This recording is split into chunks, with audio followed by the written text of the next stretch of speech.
తాకట్లో ఉన్న మీ బంగారాన్ని విడిపించి ఆ రోజు ఆన్లైన్ రేటుకి కొంటాం. Sharma gold company. ప్రస్తుతం నాతో పాటు ఉన్నారు జీవీ రెడ్డి గారు. రాజీనామా అనేది 4 అక్షరాలే. ఎందుకు అంత డిసిషన్ తీసుకున్నారు? నేను ఆల్రెడీ మా ముఖ్యమంత్రి గారి దగ్గర కూడా మా సార్ దగ్గర కూడా వెళ్ళి చెప్పాను. అడుగు అడుగును అడ్డుపడుతున్నారు, ఏది ముందుకు వెళ్ళట్లేదంటే. పాలిటిక్స్ కి పెద్ద తేడా లేదు. ఇక్కడ అన్ని అవే ఉంటాయని మీకు తెలియదా? చంద్రబాబు నాయుడు గారికి మా సార్కి చాలా దగ్గరగా ఉంటుంది. ఆయనకు నన్ను ఎట్లా దూరం చేయాలని చెప్పి చాలా మంది ప్రయత్నించారు. లోకేష్ గారికి అయితే మెసేజ్లు పెట్టారు నా మీద, క్యాస్ట్ ఈక్వేషన్లో మెసేజ్లు పెట్టారు. ఓపెన్ చెబుతారు రెడ్డేనా? వాళ్ళలాగే వీళ్ళు అరెస్టులు, వాళ్ళలాగే వీళ్ళు. అంబటి రాంబాబు గారు ఆ వ్యక్తికి ఇంత కూడా కించెత్తు కూడా లేదు. మళ్ళీ బయటికి 2 సార్లు జైలుకి పోయొచ్చు కూడా నేను తగ్గాను అంటున్నాడు. అంటే ఏమన్నాడు ఇంకా? అంటే ఒక మాజీ మంత్రి ఆ వయసులో ఉన్న వ్యక్తి ఆ మాట మాట్లాడి దానికి పశ్చాత్తాపడకుండా మళ్ళీ వచ్చి నేను తగ్గనంటే ఇంకా మిగతా వాళ్ళు ఏం నేర్చుకుంటారు? ఒక 600 మందిని ఒకసారి, ఒక 400 మందిని ఒకసారి గత ప్రభుత్వంలో without appointment letter, offer letter లేకుండా రిక్రూట్మెంట్ చేయడం జరిగింది. వాళ్ళు ఎక్కడ ఉన్నారో కూడా తెలియదు. ఎంప్లాయీస్ ఒక్కొక్కరికి 30,000, 40,000, 50,000, 60,000 శాలరీస్ ఇస్తున్నారు. ఈరోజు ఐఏఎస్లు చేసే తప్పులు ఎన్ని ఉన్నాయి? తప్పు చేసినప్పుడు ఉన్నత స్థాయి అధికారి అయితే ఏంటి, చిన్న స్థాయి అధికారి అయితే ఏంటి? అంటే నెలకి ఎన్ని కోట్లు అట్లా ఎంప్లాయీస్ లేకుండా జీతాలు పోతున్నాయి సార్ వాళ్ళ అకౌంట్లకి? క్రోర్స్. రాష్ట్రాలు బాగుపడమంటే ఏం బాగుపడతాయి సార్? రామ్ గోపాల్ వ్యూహం సినిమా ఉంది కదండి, దాని మీద ఆరోపణ కూడా చేశారు. ఎందుకు తర్వాత చర్యలు తీసుకోలేకపోయారు అసలు? నేను ఏం చేశాను, రామ్ గోపాల్ వర్మ గారికి నోటీస్ పంపించాను. ఏమని పంపించారు? రికవరీ. ఫోన్ చేశాడు ఆయన. నోటీస్ ఇచ్చిన తర్వాత ఏం చెప్పారు? ఓకే. ఇప్పుడు జియో గానీ, ఎయిర్టెల్ గానీ వీటితో పాటు పోటీ పడాలంటే ఆ రేంజ్కి వెళ్తేనే అది వర్కౌట్ అవుతుంది. రకరకాలుగా చూశారు కానీ చివరికి చూస్తేనేమో మీరు బలిపశువు అయిపోయారు. ఇప్పుడు ఆటలో అరటిపండు అయిపోయారు కదా సార్. ఆ ఆట మీరు ఆడలేకపోయారు, మీకు చేతగాలే. కానీ ఇప్పుడు రాజకీయాలకి ఇంక ఫుల్ స్టాప్ అయినంటే ఈ పరిస్థితుల్లో ఏం చేస్తాం చూడండి. రాగానే వైసీపీ జీవీ రెడ్డి గారిని లాగేయాలనే ప్రయత్నం గట్టిగా చేసింది. జగన్మోహన్ రెడ్డి తర్వాత జీవీ రెడ్డి అంటున్నారు పార్టీలో కూడా. అది మీ దగ్గరకు వచ్చారంటే పెద్ద పెద్ద నాయకులు కూడా అడిగారు రమ్మని. ఒకసారి క్యాడర్ కాడి పడేస్తే రాజకీయ పార్టీ పతనం ఎలా ఉంటుంది అనడానికి వైసీపీ పార్టీ నిదర్శనం. క్యాడర్ను నెగ్లెక్ట్ చేసిన ఏ పార్టీ బతికి బట్టగట్టదు. ప్రత్యూష గారు చనిపోయి 24 సంవత్సరాలు. సుప్రీంకోర్టు నిన్న ఇచ్చింది సిద్ధార్థ రెడ్డి ఎక్కడ ఉన్నా లొంగిపో అని. అసలు ఏం లేని దానికి రేపొద్దున తీర్పిచ్చినవి కూడా చాలా చూసాం కదా మనం. ఎలా చూడొచ్చు అసలు వీటిని? అంటే అదే గ్యాప్ ఉందంట, నా యూనిఫామిటీ లేదు. వస్తేనేమో త్వరగా వస్తుంది. షుగర్ డాడీ కల్చర్ అని, షుగర్ మమ్మీ కల్చర్ అని. ఏంటి ఈ కల్చర్ అసలుకి? కొంతమంది ఏం చేస్తారంటే అమ్మాయిలు అతని దగ్గర డబ్బులు బాగున్నాయని తెలుసుకొని కొంత పీరియడ్ తర్వాత ఈ చట్టంలో ఉన్న కొంత లూపులను ఉపయోగించుకొని తర్వాత నన్ను పెళ్లి చేసుకుంటానన్నాడు, నన్ను నమ్మించి మోసం చేశాడు అని చెప్పేసి కేసులు పెడుతుంది. మరి షుగర్ మమ్మీ కల్చర్ మరి పాపం అబ్బాయి కూడా బాధితులే కదా. కొంత ఇంకా చట్టం మరి వాళ్ళకి చట్టం లేదా? లోకేష్ గారు ఫ్యామిలీలో ఉన్న అందరిని పిలవటం, వాళ్ళతో విందు, తర్వాత ఫ్యామిలీతో ఇంటరాక్షను, వాళ్ళకి శారీస్ పెట్టడం కావచ్చు. అంటే 2027కి నేను రెడీగా ఉన్నాను, మీ అందరు సపోర్ట్ కావాలని ఒక సంకేతం దీనికే, లేకపోతే ఏంటంటారు అసలు? ఇవన్నీ చేయకపోయినా కూడా ఇప్పుడు లోకేష్ గారు ముఖ్యమంత్రి అభ్యర్థిత్వాన్ని కాదని వాళ్ళు ఎవరు? లోకేష్ గారు పాదయాత్ర తర్వాత పార్టీ బాగా బలోపేతమైంది. ఇన్ కేస్ కూటమి కూడా కలిసి ఉండకపోతే పార్టీ అధికారంలోకి వచ్చే అవకాశం చాలా ఉన్నాయి. అనుకోని పరిస్థితుల వల్ల కలిశారు అనేది మాత్రం వినపడుతుంటుంది. బట్ మీకేమన్నా అనిపించిందండి? 100% అతని contribution తీసేయలేదు.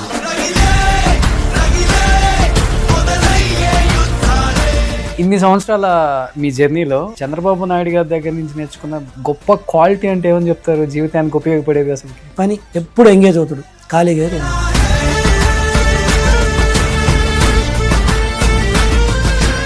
Hi, hello, welcome to Suman TV. నేను మీ రోషన్. సో ప్రస్తుతం నాతో పాటు ఉన్నారు జీవీ రెడ్డి గారు. జీవీ రెడ్డి గారు అంటే లాస్ట్ ఫిబ్రవరి 2025 అందరికీ గుర్తునే ఉంటుంది. ఒక ప్రభంజనం అని చెప్పుకోవచ్చు. ఆయన రాజీనామా అధికారంలోకి వచ్చిన 1 సంవత్సరంలోనే తిరుగుబాటు, సొంత పార్టీ మీద కావచ్చు, లేకపోతే అధికారుల మీద కావచ్చు, లేకపోతే నాయకత్వం మీద కావచ్చు. అంటే పార్టీ బాగా లోలో ఉన్నప్పుడు పార్టీ గురించి అన్ని టీవీ ఛానల్స్లో కావచ్చు, ప్రతి డిబేట్లో తన వాయిస్ గట్టిగా వినిపించారు ప్రజా వ్యతిరేకత మీద. అలాంటి ఒక వ్యక్తికి అధికారంలోకి వచ్చిన తర్వాత అంత ఇంపార్టెన్స్ ఇవ్వలేదు, అనగదొక్కే ప్రయత్నమా, లేకపోతే ఇలానే ఉంటుంది సిస్టమ్, దీనికి లోబడి నువ్వు పని చేయాలి తప్పదు అని వార్నింగా, ఏంటో తెలియదు. కానీ నాకు ఈ వ్యవస్థలు వద్దు, నాకు ఈ అధికారాలు వద్దు, నా వృత్తి నేను చేసుకుంటాను, న్యాయవాదిగా బయటికి వెళ్ళి నేను హ్యాపీగా మళ్ళీ నా లైఫ్ నేను లీడ్ చేసుకుంటాను అని చెప్పేసి కళాఖండిగా ప్రెస్ మీట్ చెప్పి మరీ ఎంతో మందిని బాధించింది ఆయన రాజీనామా. కానీ రాజీనామా తర్వాత సంవత్సరం అయిపోయింది కాబట్టి ఏం మాట్లాడతారు? మనసులో బాధ ఇంకా అలానే ఉందా, లేకపోతే న్యాయవాది వృత్తిలో హ్యాపీగా కేసులు వాదించుకుంటూ జీవనం కొనసాగిస్తున్నారా? ఆయన మాటలను తెలుసుకుందాం. జీవిరెడ్డి గారు నమస్తే. నమస్తే రోషన్ గారు, నమస్తే. సో కొంచెం ఆచితూచి మాట్లాడాలి, న్యాయవాది కదా. మళ్ళీ మేము కోర్టుల చుట్టూ చూస్తుంటేనేమో ఆఫీస్ అంతా ఆ ప్రేమ, ఆ అనురాగం అయితే ఎక్కడ మిస్ అయినట్టు కనిపించట్లేదు. ఓ పక్క చంద్రబాబు నాయుడు గారు, అన్ని రకాల టీడీపీ పార్టీ శ్రేణులంతా ఇక్కడే ఉన్నారు. ఈ వృత్తిలోకి వచ్చినప్పటికి కూడా ఇప్పటికీ పసుపు జెండా కప్పుకోవాలని ప్రేమతో మీ మనసు తప్పతప్పలాడుతుందా, లేకపోతే ఈ వృత్తిని ఇలానే కొనసాగిద్దాం అనుకుంటున్నారు అసలుకి? అంటే ఒకటి, పసుపు జెండా కప్పుకోవాలని అదే అట్లయితే ఏం లేదు. కానీ ఇంకా నేను క్లియర్ గా చెప్పాను, ఇప్పుడే రాజీనామా చేసేటప్పుడే కూడా క్లియర్ గా చెప్పాను, నేను ఇంకా ఏ రాజకీయ పార్టీలో చేరను, పూర్తిగా నా న్యాయవాద వృత్తిలో నేను కొనసాగుతానని క్లియర్ గా చెప్పాను. బట్ దాని అర్థము ఇన్ని రోజులు నాకు అవకాశం కల్పించిన పార్టీ మీదనో, లేకపోతే అందులో ఉండే నాయకత్వం మీదనో వ్యతిరేకంగా ఉండాలనో, లేకపోతే ట్రెడిషనల్ గా బయటకు వచ్చాం కాబట్టి వాళ్ళని తిట్టాలనో, అదైతే కరెక్ట్ కాదు. ఆ ఉద్దేశం నాకు లేదు. సో ఇప్పుడు మీరు చెప్పిన ఇదంతా ఏదైతే ఇప్పుడు ఎన్ని ఫోటోలు చూసి చెప్తున్నారు ఆఫీసులో, నేను ఆఫీస్ ఇనాగరేషన్ చేసినప్పుడు కంప్లీట్ లా ఆఫీసు యాజ్ యూజువల్ నాకున్న పరిచయాలు అయితే అందరినీ పిలవడం జరిగింది. ఆల్మోస్ట్ అందరు ఆఫీస్కి ఓపెనింగ్కి రావడం జరిగింది. సో ఆ నేపథ్యంలో ఇది. రెండోది ఏంటంటే, పసుపు జెండా అన్నారు కదా మీరు, అదైతే అంటే నేను ఉద్దేశం పసుపు కండ కప్పుకోకూడదు అనే దానికంటే ముందు రాజకీయాలంటే ఇంట్రెస్ట్ లేదు. సో ఆ కాంటెక్స్ట్ లో ఇంకా అది టీడీపీ అయితే ఏముంది, విరక్తి పుట్టిందా, వైసీపీ అయితే ఏముంది చెప్తా, విరక్తి అంటే చెప్తాను, దాంట్లోకి వస్తాను. సో ఆ నేపథ్యంలో ఇంకా ఏ పార్టీ లేనప్పుడు నాకు ఇంకా ఇది అనేది ఏముంది, టీడీపీ ఒకటి. నాయకత్వం మీద అంటవా, ఆబ్వియస్లీ నాకు చాలా అవకాశాలు కల్పించారు. ఈ రోజు మీ ముందు ఇట్లా కూర్చోన్నానన్నా, లేకపోతే చాలా మందికి నేను టీడీపీ క్యాడర్కి తెలిసినదన్నా కూడా అది మా సారు శ్రీ నారా చంద్రబాబు నాయుడు గారు నాకు కల్పించిన అవకాశం. మొదటిగా అయితే నాకు అవకాశం కల్పించాడు కదా, గుర్తింపించాడు కాబట్టి ఎప్పటికీ నాకు ఆ విషయంలో నేను ఆయనకు లాయల్గా ఉంటాను. సో పెద్దానికి ఎక్కువ లాయల్గా ఉంటారా, లేకపోతే చిన్నానికి ఎక్కువ లాయల్గా ఉంటారు మీరు? అట్లా మీరు ఎందుకు ఇద్దరి మధ్యలో పెడితే, ఆ పార్టీలో కూడా ఉంటుంది కదా. ఇప్పుడు బీజేపీ అనుకోండి, మోడీ గారికి ఎక్కువ ఉంటారా, అమిత్ షా గారికి ఎక్కువ ఉంటారా అంటే సమాధానం చెప్పొచ్చు, లేకపోతే ఇంకో పార్టీలు అంటే చెప్పొచ్చు. ఇది తెలుగుదేశం పార్టీలో శ్రీ నారా చంద్రబాబు నాయుడు గారైనా లోకేష్ గారైనా ఒకటే. సో వాడికి ఎక్కువ ఇది తక్కువ అనేది ఏమి ఉండదు. కాకపోతే నాకు వచ్చేసరికి ఎక్కువ అక్వైంటెన్స్, ఎక్కువ రోజులు పనిచేసింది, ఎక్కువ రోజులు అంటే నేను పార్టీలో ఉన్న ప్రతిరోజు కూడా ఆల్మోస్ట్ పనిచేసింది పెద్ద ఆయనతోటి. అంటే మీ ఏజ్ గ్రూప్ కి చిన్న ఆయనతో ఎక్కువ మీరు కనెక్ట్ అవ్వాలి. కరెక్ట్. కానీ మీరు పెద్ద ఆయనతో కనెక్ట్ అయ్యారు. కరెక్ట్. అదే ఏజ్ గ్రూప్ వృత్తి చూస్తేనేమో నేను లోకేష్ గారితో ఉండాలి. కాకపోతే నేను పార్టీలోకి వచ్చిన 1 వీక్ కల్లా నన్ను ఆయన కోర్ కమిటీలో తీసుకుని ఎక్కువ రోజు ప్రతిరోజు నేను సార్తో ఉండేవాను అనమాట. సో ఆ నేపథ్యంలో ఏంటంటే ఎక్కువ పరిచయం కావచ్చు, సాన్నిధ్యం కావచ్చు, ఆయనతోటి నాకు ఎక్కువ ఉంది. ఇంత ఆల్మోస్ట్ పరిచయం లేదని చెప్పాను కానీ చాలా తక్కువ. కానీ ఒక మాట అయితే బయట నడుస్తుంటది, ఎంతవరకు నిజమో అబద్ధం నాకైతే తెలియదు, జస్ట్ అడుగుతున్నాను. అంటే ఏజ్కి సంబంధించిన దాన్ని చూసుకుంటే నేను చిన్నయ్యతో కనెక్ట్ అవ్వాలన్నారు కాబట్టి, ఇప్పుడు బాగా అంటే అవతల దగ్గర ఎక్కువ మంచి మ్యాటర్ ఉండి సబ్జెక్ట్ మీద అవగాహన ఉన్న వాళ్ళు మాత్రమే పెద్ద ఆయనకి కనెక్ట్ అవుతారు, ఈయన చెప్పింది వినేవాళ్ళు మాత్రమే ఎంతో కనెక్ట్ అవుతారు అనేది ఒకటి ఉంటుంది. అది నిజమా అండి అసలుకి? లేదు, అబద్ధం లేదు. ఇప్పుడు ఇట్స్ నాట్ అబౌట్ సబ్జెక్ట్. కొంతమంది ఇప్పుడు మనకు తెలుసు కదా, హ్యూమన్ రిలేషన్స్ లో సింక్ అవటం అనేది ఉంటుంది. కొంతమంది సింక్ అవుతారు, కొంతమంది సింక్ గారు. దాని అర్థము సింక్ అయిన వాళ్ళందరికీ సబ్జెక్ట్ ఉందని కాదు, సింక్ కాని వాళ్ళకి సబ్జెక్ట్ లేదని కాదు, లేకపోతే ఈయన చెప్పినట్టే వినే వాళ్ళతో ఈయన ఉంటారని. లేకపోతే మంత్రివర్గంలో కూడా ఎక్కువ అలానే తీసుకున్నారు. మంత్రివర్గం కాన్సెప్ట్ ఇస్ డిఫరెంట్. దాంట్లో వచ్చి మీకు తెలుసు ప్రాంతాలు, కులాలు ఇవన్నీ ఉంటాయి, ఈక్వేషన్స్ చాలా ఉంటాయి. అంతేగాని అది ఐ డోంట్ థింక్ సో. ఆ ఆర్గ్యుమెంట్ వేరు, ఈ ఆర్గ్యుమెంట్ వేరు. కరెక్ట్ గా 1 year అయిపోయింది కదా జీవిరెడ్డి గారు, రేపు February 24th 1 year అయిపోయింది.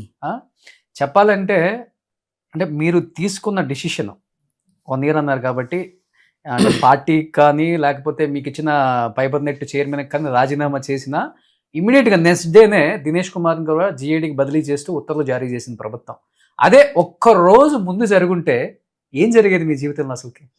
నేను రాజీనామా చేసిన తర్వాత ఆ రోజు ఈవినింగ్ 6 గంటలకు చేస్తే ఇమీడియట్గా 7 o'clockకి నా రాజీనామాను ఆమోదించారు. దాంతోపాటు దినేష్ గారిని కూడా ఆ రోజున్న ఎండి దినేష్ గారిని కూడా జిఐడికి అటాచ్ చేయడం జరిగింది. తర్వాత 5 నెలల తర్వాత ఇంకా పోస్టింగ్ ఇవ్వడం జరిగింది.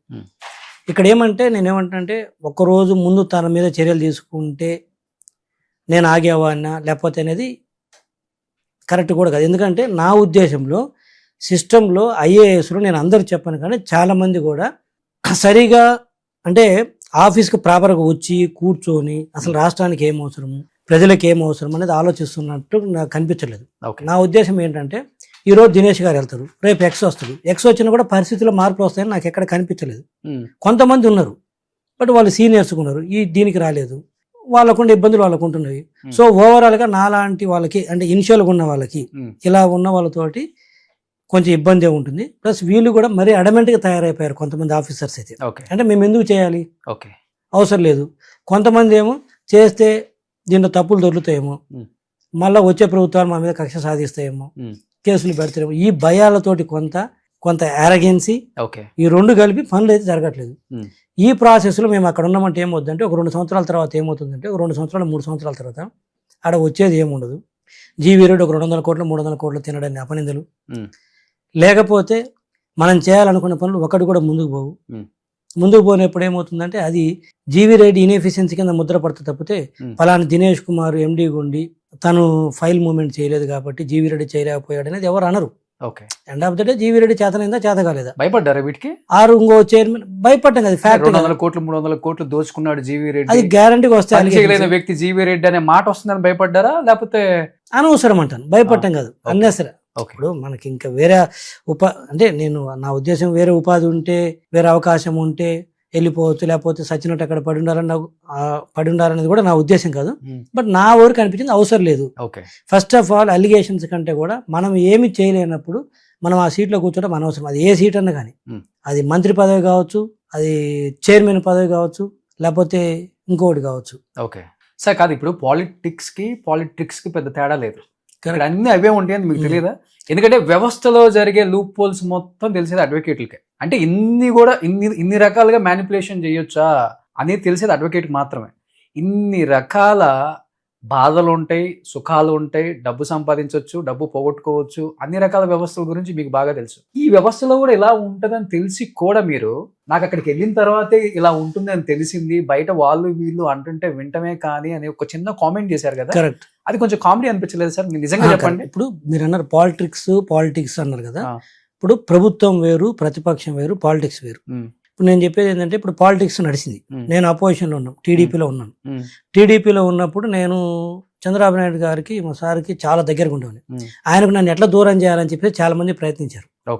కొంతమంది లేనిపోని లోకేష్ గారికి అయితే మెసేజ్లు పెట్టారు నా మీద, క్యాస్ట్ ఈక్వేషన్ లో మెసేజ్లు పెట్టారు. ఓపెన్ చెప్తారు, ఈ అబ్బాయి అట్లా మీరు ఏందో చాలా నమ్మి చాలా దగ్గరికి తీసుకున్నారు, ఇంకా దగ్గరికి తీసుకున్నారు, పెద్ద ఆయనకు పెట్టారు, చిన్న ఆయనకు పెట్టారు, కలిసినప్పుడు చెప్పారు. అవన్నీ ఓవర్కమ్ చేశాను.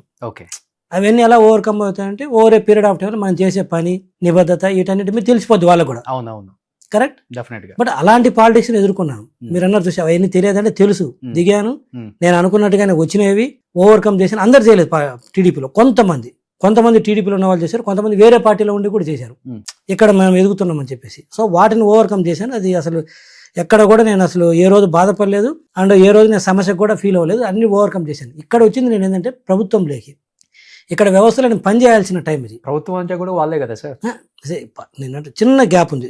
ప్రాంతీయ పార్టీ కదా, ప్రాంతీయ పార్టీ అయినా జాతీయ పార్టీ అయినా సరే చిన్న డిఫరెన్స్ గమనించాల్సిందంటే ప్రభుత్వానికి పార్టీకి చిన్న తేడా ఉంది. నేనేమంటే పాలిటిక్స్ పదవిలో కూడా ఉన్నాయి, నాకు పదవిలోకి వచ్చిన తర్వాత కూడా నా మీద ఒక కన్ను వేయండి, వైసీపీ వాళ్ళకి చేస్తాడేమో ఇతను, ఫేవర్ చేస్తాడేమో అని చెప్పేసి అది కూడా లేదు. అవి అన్ని ఓవర్కమ్ చేసాం.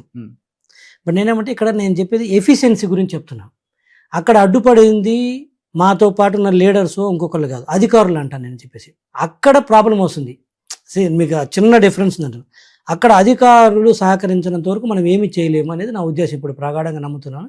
మామూలుగా ఒక ప్రజాప్రతినిధి, ఒక అధికారి, అంటే క్యాస్ట్ల మీద కామనే, ఈ పార్టీలో ఉన్న వాళ్ళు ఆ పార్టీలో ఉన్న చెప్తుంటే ఇవన్నీ మన రాష్ట్రంలో చెప్పేది ఉంది, కులాల పంచాయతీ లేకుండా మనం మాట్లాడలేము.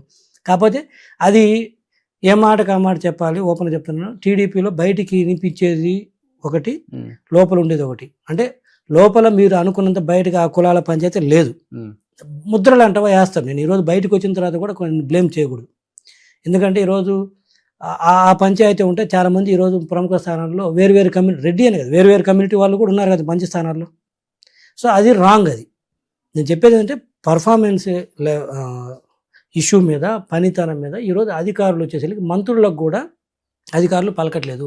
సెక్రటరీలు మంత్రి ఛాంబర్కి రారు.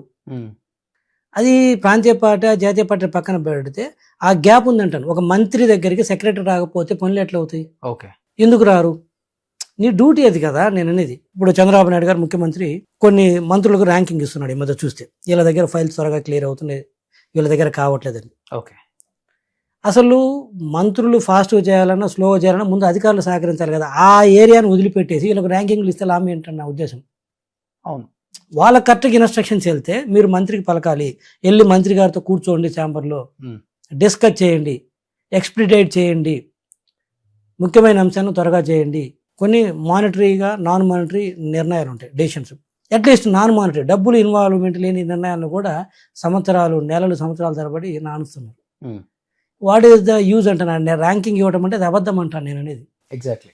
కానీ ఇప్పుడు రాజకీయాలలో రెండు పనుల కోసం ఎవడైనా, ఒకటి పవర్ని ఎంజాయ్ చేయడానికి, లేకపోతే పవర్ని అనుభవించడానికి, లేకపోతే పనులు చేయించుకోవడానికి, ఇంకొకటి పని చేయడానికి, వీళ్ళిద్దరే ఉంటారు రాజకీయాలలో.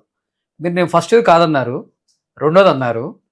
ఏ విషయంలో అంటే విభేదాలు వచ్చి ఇంత పెద్ద డిసిషన్ తీసుకున్నారు? రాజీనామా అనేది 4 అక్షరాలే, కానీ అది జీవితాంతం మన మీద, లేకపోతే ప్రజల మీద, నాయకుల మీద ఇంపాక్ట్ చూపించే ఒక లెటర్ అది. కరెక్ట్. ఎందుకు అంత డిసిషన్ తీసుకున్నారు? ఓన్లీ నో చెప్పారనే కారణం అంటే నేను నమ్మను, ప్రజలు నమ్మరు. ఏదో బలమైన కారణం ఉండే ఉంటుంది. అదే మీరు అనుకున్న మాట వాస్తవం. ఏదో బలమైనది ఉంది, ఏదో లోపల జరిగింది అనుకున్నారు, కానీ అదైతే కానే కాదు. అంటే ఒక్కొక్క వ్యక్తికి ఒక్కొక్క మనస్తత్వం ఉంటుంది. నాది ఆ మనస్తత్వము. నేనేంటంటే స్పీడ్గా చేయాలనే మనస్తత్వం అనేది. నేను ఆల్రెడీ మా ముఖ్యమంత్రి గారి దగ్గర కూడా, మా సార్ దగ్గర కూడా వెళ్ళి చెప్పారు. ఓకే సార్ ఇట్లా ఉన్నది, అడుగును అడ్డుపడుతున్నారు, ఏది ముందుకెళ్ళట్లేదంటే ఆయన కూడా ఏమన్నారంటే నేను చెప్తాను, మీరు వెళ్ళి కూర్చొని చేసుకోండి, ఇలానే ఉంటుంది, కొంచెం అటు ఇటుగా అన్నాడు అనమాట. సో ముఖ్యమంత్రి గారు ఆ మాట అనలేక ఇంకా నాకు బరస్ట్ అయ్యారా? బరస్ట్ అని కాదు, ఇలానే ఉంటుంది, కొంచెము మీరు ఓపిక బట్టి చేయాలన్నది అన్నారు. వారు చెప్పిన మాట వాస్తవం, నేను కాదలేను. కాకపోతే ఇలానే ఉంటే మాలాంటి వాళ్ళకి ఇనిషియల్గా అంటే ఎటువంటి సపోర్ట్ లేకుండా వచ్చిన వాళ్ళకి ఇంకా అది డిలే అయిపోతే, ఇందాక నేను చెప్పే కదా ఇనిషియల్లో ఇన్ఎఫిషియెంట్గా ముద్ర పడుతుంది. ఈరోజు మీరు అంతెందుకు, ఈరోజు ఎంతమంది మంత్రులని మీరు అక్కడ తెలంగాణలో కావచ్చు, ఏపీలో కావచ్చు, గత ప్రభుత్వాలు కావచ్చు, ఇలా ఏమి కాదంటుండ్రు. ఒక అసమర్థులుగా ముద్ర పడుతుంది, అది తుడుచుకోలేంది. అక్కడ ఉండి ఒకటి అసమర్థుడు అనిపించుకుంటారు, కొంత పరిధి తర్వాత అవినీతిపరుడు అనిపించుకుంటారు. ఓకే. తినకపోయినా. ఓకే. కరెక్ట్. చేసినా చేయకపోయినా అసమర్థుడు అవుతుండ్రు, తినకపోయినా కూడా అవినీతిపరుడు అవుతుండ్రు.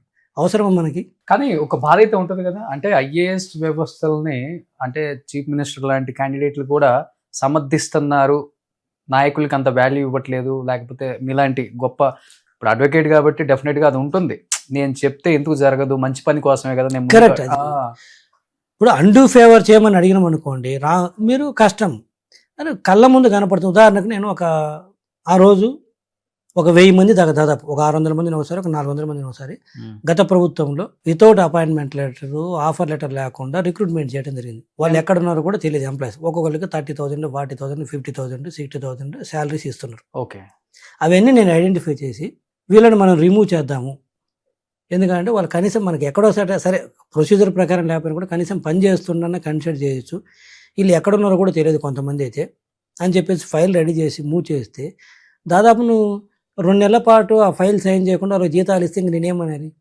వీళ్ళు గవర్నమెంట్ మారినా కానీ, గవర్నమెంట్ మారిన తర్వాత నేను చైర్మన్ ఉన్న తర్వాత అది నేను సైన్ చేయలేను కదా. ఇలా వీళ్ళు అధికారులు వినరన్న ఉద్దేశంతో నాకు డౌట్ అయితే నేను ప్రజల ముందుకు కూడా తీసుకెళ్ళాను, ప్రెస్ మీట్ పెట్టి. ఓకే. ఏది ఇలా ఉన్నారు వీళ్ళని మనం వీళ్ళందరినీ రిమూవ్ చేయాలని చెప్పేసి ఫైల్ సర్క్యులేట్ చేస్తే, కనీసం నీకు నోట్ ఫైల్ కూడా దాన్ని రాయకుండా పక్కన పడేస్తే ఏం చేయాలి? ఇంకా వాస్తవంగా చూసుకుంటే నాకు వచ్చే లబ్ధి ఏంటి? అయితే ప్రభుత్వానికి మిగులుతుంది, డబ్బులు మిగులుతుంది. రెండోది ఆ ప్రాక్టీస్ కొనసాగితే మిగతా కార్పొరేషన్స్లో కూడా అలానే కొనసాగుతుంది. రేపు మా వాళ్ళు కూడా చూసి దాన్ని నేర్చుకుంటారు. వాళ్ళు వైసీపీ వాళ్ళు ఇలా పెట్టారు, మనం కూడా ఇట్నే పెడదాము, జీతాలు ఇద్దాము, పని చేయించుకోవద్దు అనేది వస్తుంది కదా. నేను మా పార్టీని ఆ రోజున మేము కూడా చేయాలని నేను ఎంకరేజ్ చేయట్లేదు. ఒకవేళ తీసుకుంటే ప్రాపర్గా క్వాలిఫైడ్స్ని తీసుకుందాము, పని చేయించుకుందాం, డబ్బులు ఇద్దామన్నాను. అక్కడ వాళ్ళని తీసుకోరు, ఇక్కడ ఉన్న వాళ్ళని పంపరు, ఇంకా ఏమని చెప్పండి. నెలకి ఎన్ని కోట్లు అట్లా ఎంప్లాయీస్ లేకుండా జీతాలు పోతున్నాయి సార్ వాళ్ళ అకౌంట్లకి? చెప్తాను, హ్యూజ్ మనీ, కొన్ని కోట్లు అయి ఉంటుంది, క్రోర్స్. తర్వాత అదే విధంగా జరిగిన కరప్షన్. ఇప్పుడు నేనేమంటే, ఇప్పుడు మనం అదేంటాం కదా, అన్నం తింటూ గొంగట్లో ఎత్తుక్కోకూడదున్నట్టు కరప్షన్ అనేది ఈ రోజు లేదని చెప్పాను. నేనేమంటే అది మరీ సత్యహరిచంద్ర లెక్క మాట్లాడినట్టు అవుతాను నేను, కరప్షన్ తుడి చేస్తానని. దాన్ని ఏమంటే అట్లీస్ట్ మినిమం అంటే మరీ గుడ్డిగా సమర్థించొద్దు. ఇప్పుడు ఒక 100 రూపాయలు ఇస్తుంటే ఒక 60 రూపీస్ అయినా పని చేయాలి కదా అంటాను. 100 రూపాయలు ఇస్తుంటే 60 రూపాయలన్నా పని చేయాలి కదా అంటాను. అసలు వాడు మనిషే లేకపోతే 100 రూపాయలు తీసుకుంటూ, ఓకే, నీకు ఒక మెటీరియల్ సప్లై చేశారు, దాని ఖరీదు ఒక 500 రూపాయలు, కనీసం 200 రూపాయల ప్రోడక్ట్ అయినా డెలివరీ అవ్వాలి కదా. అసలు పేపర్ మీద డెలివరీ అవుతుంది, అసలు ప్రొడక్ట్ డెలివరీ కాకుండా ఉట్టి ఇన్వాయిస్లు రైజ్ చేసి బిల్స్ ఆఫ్ ఎక్స్చేంజ్లో లేదా ఇంపోర్ట్ చేసినట్టు చూపించారు మా దాంట్లో కొన్ని. అసలు ప్రొడక్ట్సే లేవు, తెచ్చిన ప్రొడక్ట్స్ మళ్ళీ వేరే వాళ్ళు తీసుకెళ్ళిపోయారు. ఓకే, దాన్ని రికవర్ చేద్దాం మనీ అంటే పలకపోతే ఎలా అంటా నేను. ఎందుకంటే అసలు పూర్తిగా అవినీతి జరగదు. అప్పుడు అక్కడ జరుగుతుంది, ఇక్కడ జరుగుతుంది రోషన్ గారు. ఆ ప్రభుత్వంలో ఉంటుంది, ఈ ప్రభుత్వంలో ఉంటుంది, ఏ అధికారంలో జరుగుతుంది, ఎవరున్నా ఎంతో కొంత అది జరుగుతుంది వాస్తవం. మీరు ఇంకా ఉండొచ్చారు కాబట్టి, కళ్ళతో చూశారు కాబట్టి. మరి ఇంత దారుణంగా ఉన్నప్పుడు మనం పట్టించుకోకపోతే కష్టము. అట్లీస్ట్ దాన్ని ఎక్స్పోజ్ చేద్దామంట. అంటే ఇప్పుడు మీరు చెప్పేదాన్ని బట్టి సార్, ప్రజలకైతే ఒకటి క్లియర్గా తెలుసు, వాళ్ళు వచ్చినప్పుడు వీళ్ళని కాపాడుకుంటారు, వీళ్ళు వచ్చినప్పుడు వాళ్ళని కాపాడుకుంటారు, రాజకీయాల్లో కామన్ అని అర్థమైపోయింది. కానీ వాళ్ళు వచ్చినా వీళ్ళు వచ్చినా ఇద్దరు సమానంగా దోచుకుంటారని ఇప్పుడు మీరు క్లియర్గా చెప్తున్నారు. ఇప్పుడు శాలరీస్ వాళ్ళ హయాం నుంచి జరుగుతుంది కదా, ఇది ఫైబర్ నెట్లో గౌతమ్ రెడ్డి గారు ఉన్నారు అప్పుడు. అప్పటి నుంచి కోట్లు శాలరీస్, ఎంప్లాయ్ ఎక్కడ ఉంటాడో తెలియదు, పని చేయడు, ఏడో ఉంటాడు కానీ జీతం పడిద్ది. అంటే డైవర్ట్ చేస్తున్నారు ఫండ్ని, సైఫనింగ్. సో నేనే ఇప్పుడు అందుకనే దోచుకోవడం అనే రాష్ట్రాలు బాగుపడమంటే ఏం బాగుపడతాయి? నేను జరుగుతుంది, అది అసలు జరగలేదని చెప్పిన ఎవరున్నా కూడా జరుగుతుంది. ఇది అసలు ఇక్కడ అది ఏపీలో వైసీపీ, టీడీపీ, లేకపోతే తెలంగాణలో బీఆర్ఎస్, కాంగ్రెస్, లేకపోతే నేషనల్ లెవెల్లో బీజేపీ, కాంగ్రెస్ అని కాదు. బట్ నేనేమంటే అవాయిడ్ చేయలేనప్పుడు అట్లీస్ట్ మినిమైజ్ చేయాలంటాను. అందుకే కంప్లీట్ గా రాజకీయాల నుంచి వైదొలిగారు. అది ఒక ఆస్పెక్ట్. నేనేం దాన్ని మొత్తం అరికట్టాలని కాదు. నా ఉద్దేశం నేను ఇందా చెప్పే కదా, ఈ 2 ముద్రలు అనవసరంగా మీద పడుతుంది. ఒకటి అసమర్థుడు, 2 అవినీతి పడుతుంది, గ్యారంటీగా పడుతుంది. ఈ రోజు రాష్ట్రంలో ప్రజాప్రతినిధులు, రాజకీయ నాయకులు, అధికారంలో ఉండేవాళ్ళు చాలా మంది మంచి వాళ్ళు ఉన్నారు. మీకు తెలుసు రోషన్ గారు చాలా దగ్గరగా చాలా మంది రాజకీయ నాయకులు చూశారు. బయట వాళ్ళ మీద ఉండే ముద్ర ఏమో చాలా దుర్మార్గుడు, అవినీతి పడి ఉంటుంది. కానీ లోపల పోయి వాళ్ళతో మాట్లాడితేనేమో చాలా సాఫ్ట్, చాలా వరకు అంటే 100% చెప్పినా చాలా వరకు వాళ్ళు నిజాయితీగా ఉంటారు. కానీ బయట వాళ్ళ మీద ఉండే ముద్ర వేరేగా ఉంటుంది. అదే బయటికి చాలా నిజాయితీ పడుగా ప్రొజెక్ట్ అవుతూ కూడా మంచోడుకుంటూ ఆడికి పోయి చూస్తే 100,000 కోట్లు ఉంటుంది. ఉదాహరణకు పిల్లి సుభాష్ చంద్రబోస్ గారు ఉన్నారు, ఏ పార్టీ అన్నా కానీ.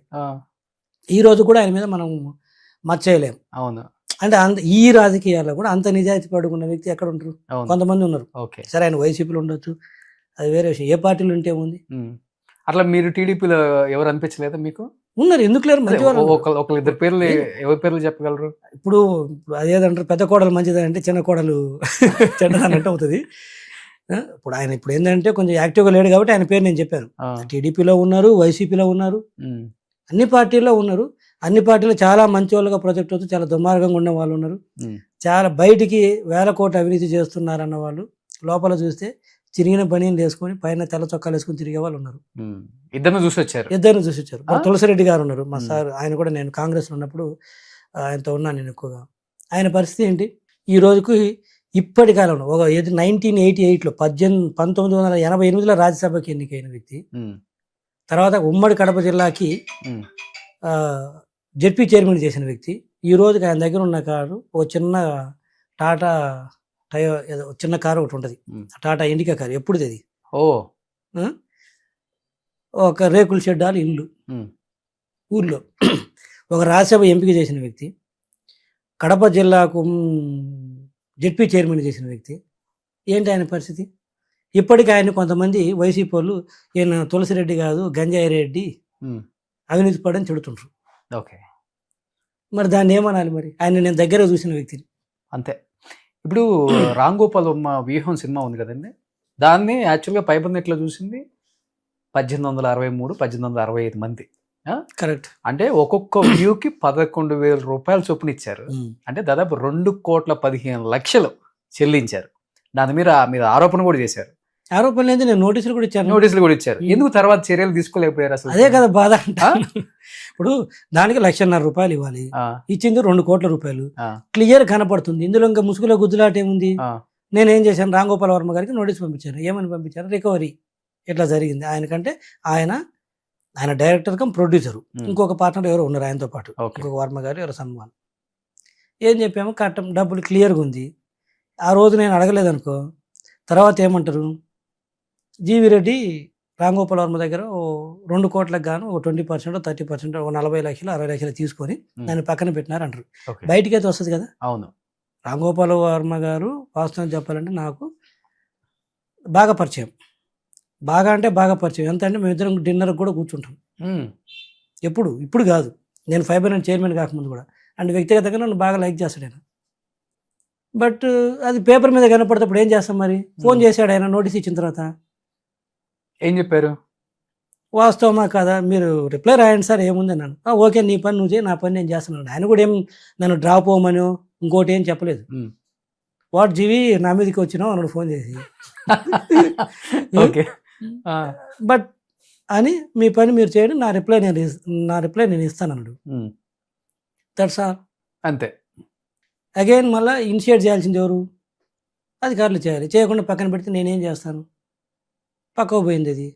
మళ్ళీ మేమిద్దరం మాట్లాడుకుంటున్నాం, ఇప్పుడు అది వేరే విషయం. అదేది ఇదేదే కదా.